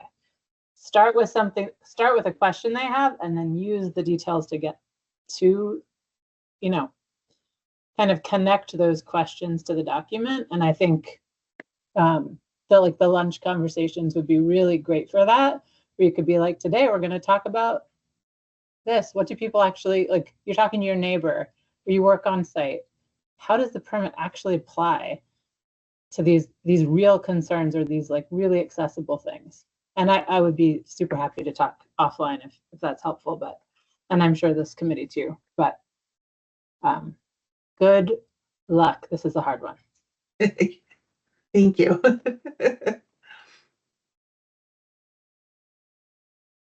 Also some thoughts or suggestions, the chair. I promise we're not short on time.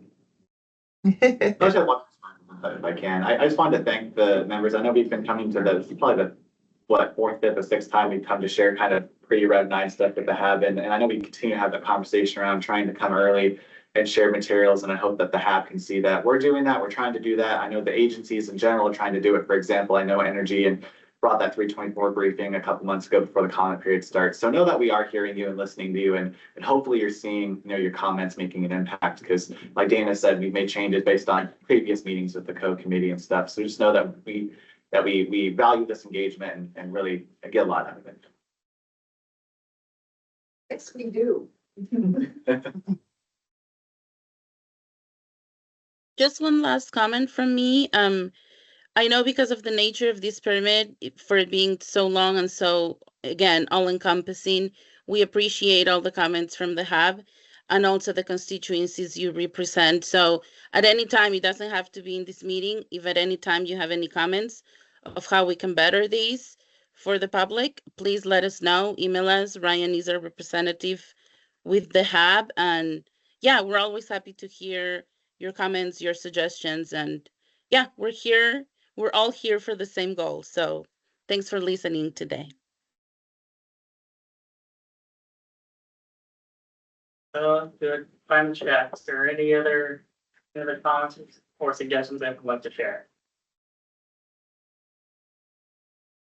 And anything in the room? Not saying anything online. I think that concludes it. Thank you everyone for sharing. And Anna Grisel, Dana, thank you for sharing those materials with us. Thank you for listening.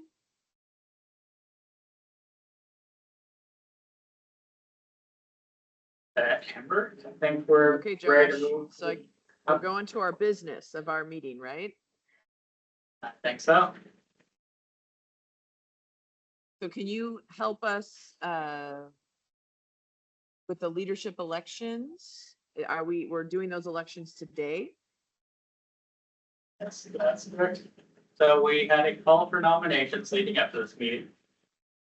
We received one for the position of co-chair, that is Amber Weldrick, who has confirmed willingness to serve. We have not yet received any nominations for vice chair.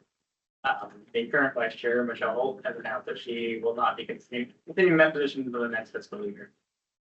So at this time, I'll do a double check on the chair. Is there anybody else that we interested in serving in that position starting the next fiscal year?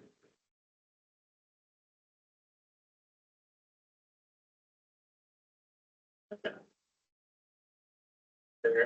So for the position of vice chair, is there anybody that is interested in self-nominating or nominating another for that position starting the next fiscal year.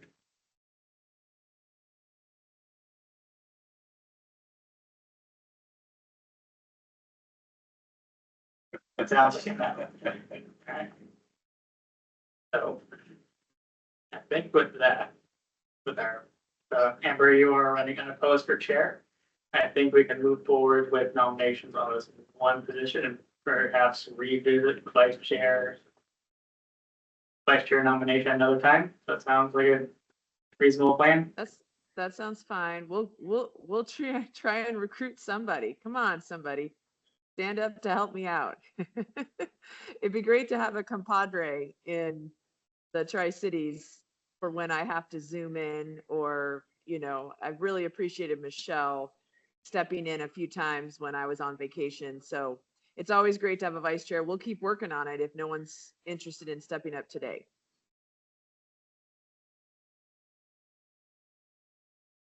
So with that, I think we're up. Are we doing nominations? Oh, yes, you can do the nomination. So I would like to nominate Amber for chair of the code committee. Second. So you have additional support for your staff as co-chair. Do want to double check, is there any nominations for vice chair?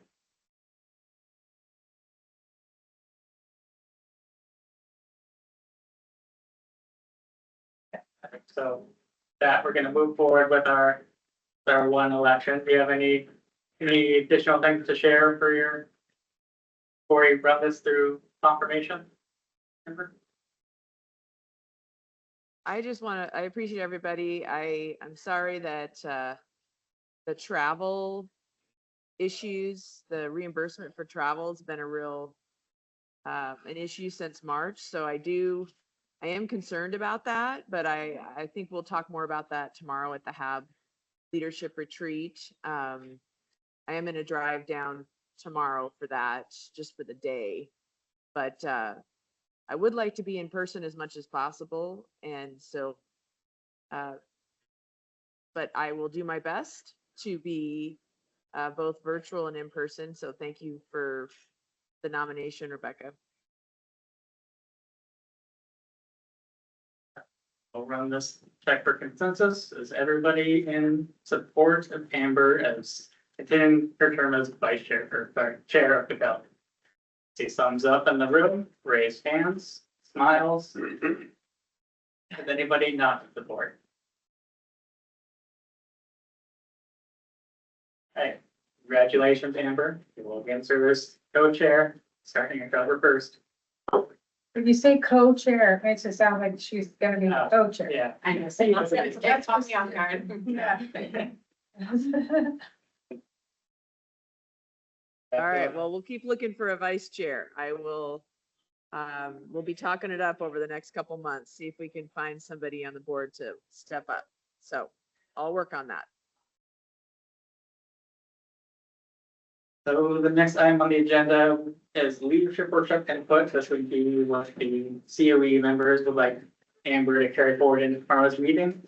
But before we go to that, I believe Megan has some things to share here.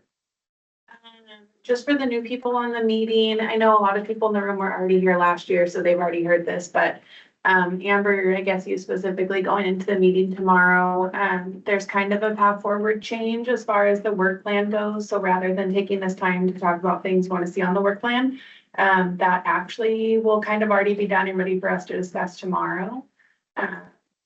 We had like a 30-minute conversation on this at Lids yesterday, so I don't know that we need to do that again unless people have questions, but you'll be able to see more tomorrow once you see the work plan. And then the idea moving forward would be, we have lots of areas of advice in there this year. So that's where you could go back and work with your subcommittee and this group to figure out what kind of briefings you guys need to support the advice that's being had. So is that clear? I tried to like scrunch it into a little 30-second instead of 30 So minutes. just clarifying, you say the work plan is already been developed and ready, and which specifically work plan? FY26, the HAT work plan. The have. Mhm. Yeah. know what this meeting is supposed to be about.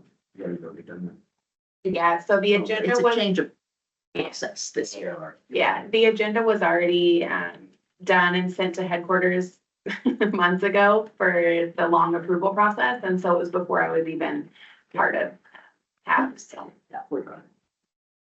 Just part of the big changes that we're all dealing with. This year is just kind of different. Mhm. I know. So understand that the So work you're- plan So the is, point, I'm just trying, so the point you're trying to make is that the agenda for tomorrow is already set, and so we can't really make any changes? Is that what you're saying?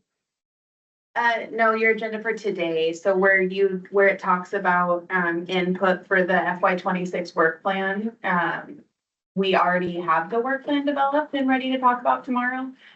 So we don't have, like, rather than sitting here and saying what you guys want to see on the work plan for 26, that's on this work plan for today, or that's on this agenda for today, but, that's not really needed right now.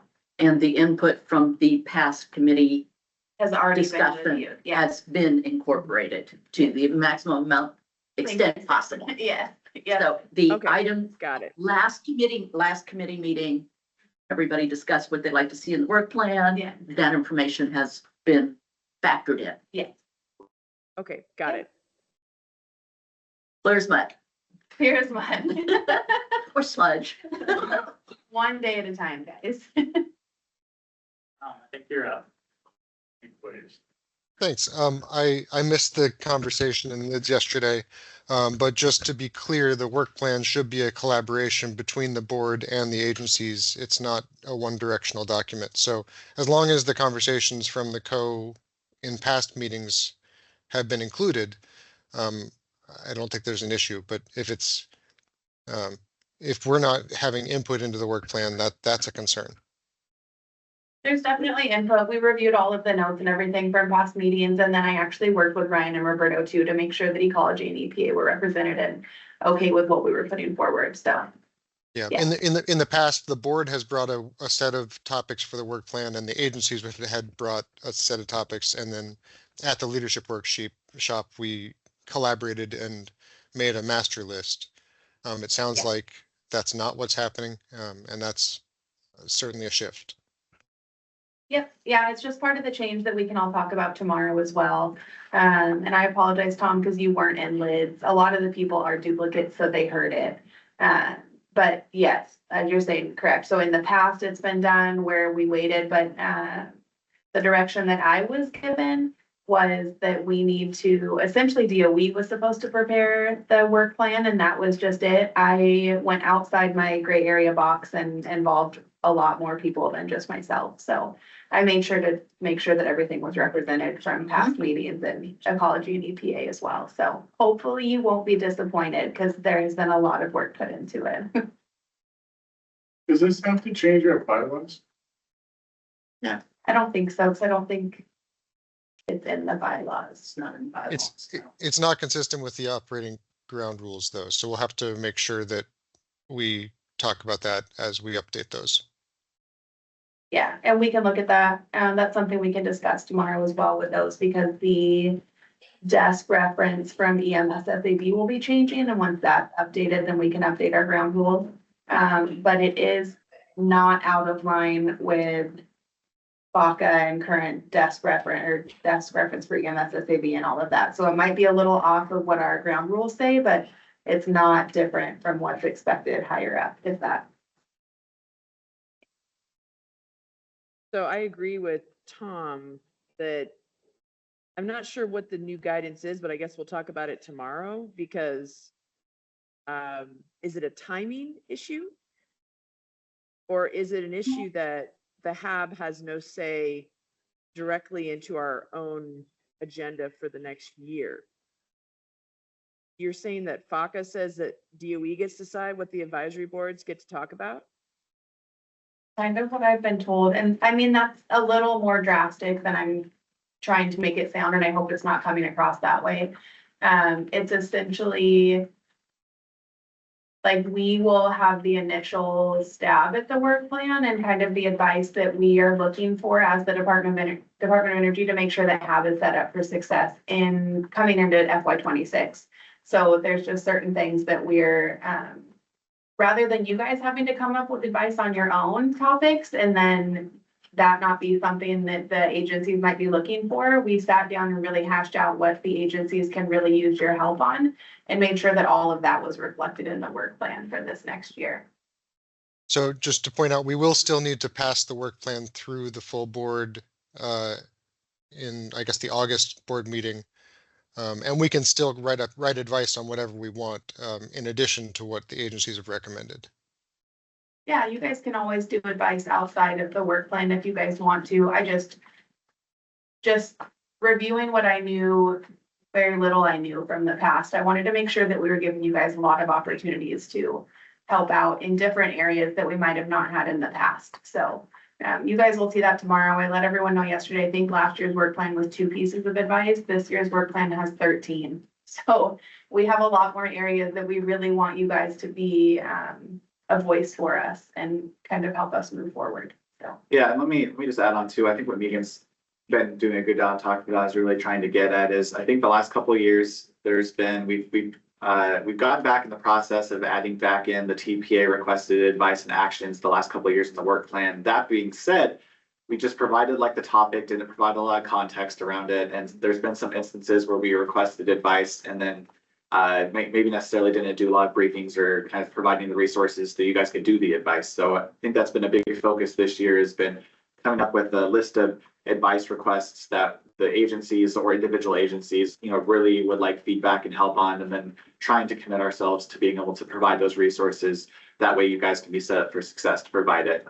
While still understanding there's gonna be times where that there'll be informational briefings and other topics that'll be timely, that'll come up that won't necessarily lead to advice, but it is important to keep the board updated on various topics. For example, WTP commissioning, holistic negotiations, stuff like that. Well, I'd like to reiterate my statement from yesterday, which says basic premise of this citizen advisory boards across the nation is to provide input to both government agencies regarding cleanups of both DOE and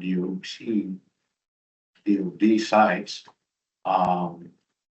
So what the setting us up for success within DOE seems kind of counterintuitive. Who's rating success? Aren't we here to really be the voice for the citizens and not for DOE? We're not another organization to be utilized. I mean, we certainly want to make sure that what we're doing has value, but that value, I think, is ultimately measured outside of DOE and not within. So just, I guess that's my philosophical point is we're not another input for DOE. We should be an output and input for citizenship of this area. and that's literally reflected directly in the work plan that you'll see tomorrow. Well, It's very community heavy. Doesn't sound like it. All right. Well, that's because you haven't seen it yet. Yeah, no problem. It's just wait till tomorrow. Well, you won't be there tomorrow, but Becky will. And it's kind of it's an iterative process. Let's just Okay. I'll shut. Recognize that this year is going to be kind of a little bit different. Just because Everything is different. we're in the We're dynamic trying to do what we can. time right at this moment. Yeah.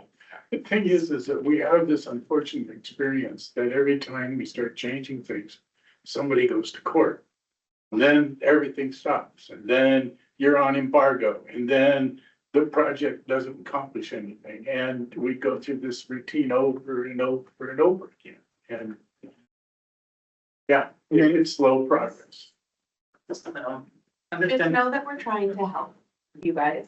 I mean, we're really, the amount of hours that I have put in outside of what I probably, well, way more than 40 a week, just trying to make sure that I can help you guys out as much as I can. So, I appreciate that. I mean, I'm not criticizing you. I just. no, I our know. experience. Because sometimes I don't have fun things to say, and that's what sucks, right? That's what's hard is There's things that are way outside of my control and way outside of COE Hanford's control on just the administration that we're under right now and all the changes, whether it has been like that for years or whether it's something we've had since January. So that's why I'm trying to just be as open as I can with you guys. Understanding that the work plan process has changed, and we'll learn so much more tomorrow. Are there other operational things you'd like Amber to carry forward for this meeting?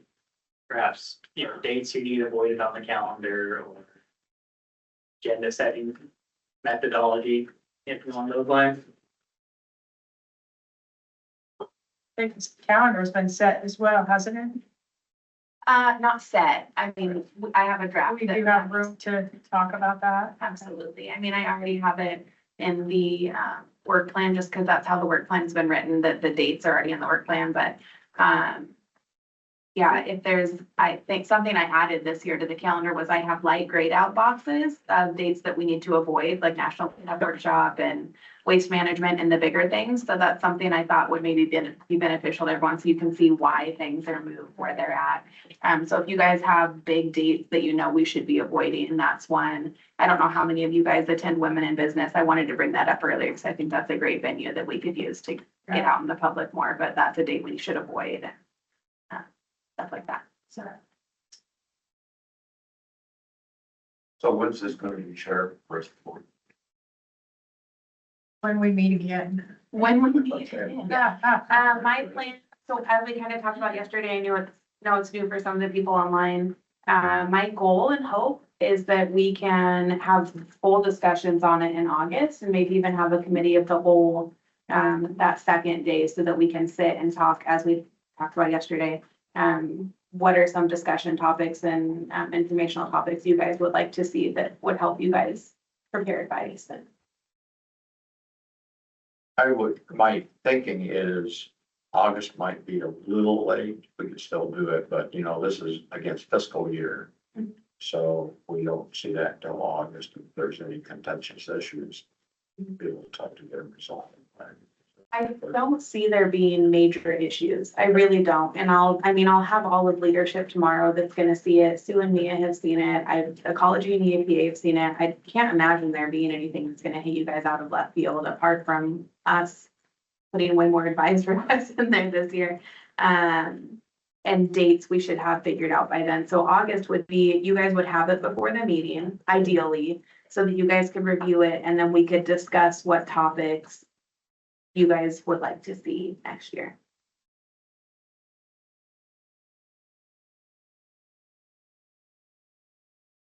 Is there any co-concerns that any member would like to share or Amber?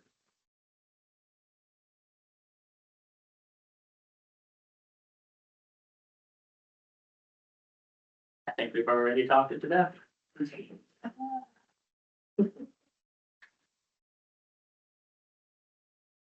So with that, the next item would be considering those next meeting, which would either be on the 9th or the 10th of September, most likely the 10th, so it's a Wednesday.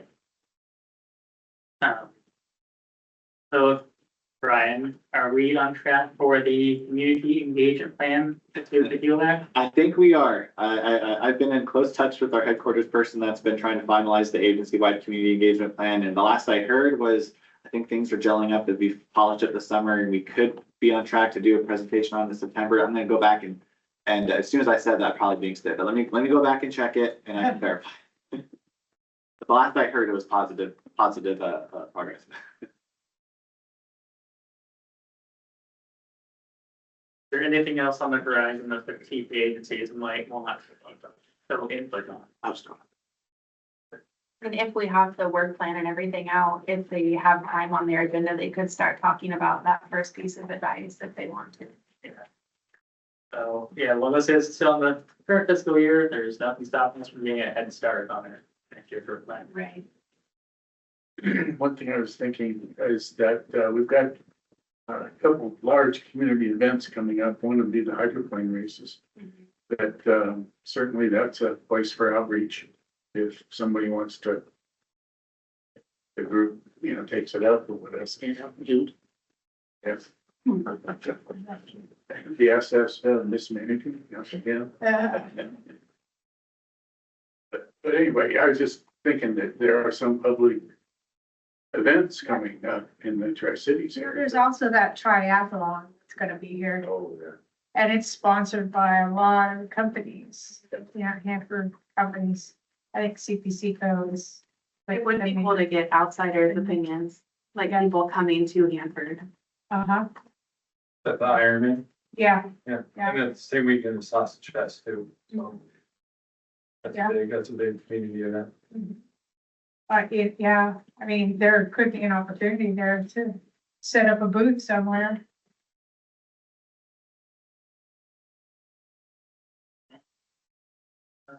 Thinking towards September, is there anything else you would like to touch on that meeting? I was just gonna say, when do new members start?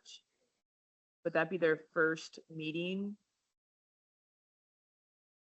It won't be till October. October will be first meeting. Oh, okay. Okay, well, we could always discuss how to orient new members and just getting ready for that process. I would love to see some new members, come in and get oriented in a way where they would want to step up, right, into leadership roles in the future. So that's just a thought.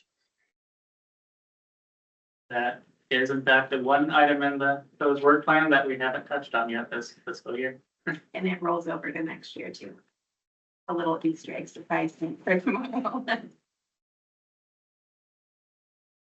Yeah, so assuming the elect is a go, we have potential to get started on advice for next year. We'll have keep the update. We talk about orientation. That does sound like a half a day agenda thing. Anything else that we should be considering?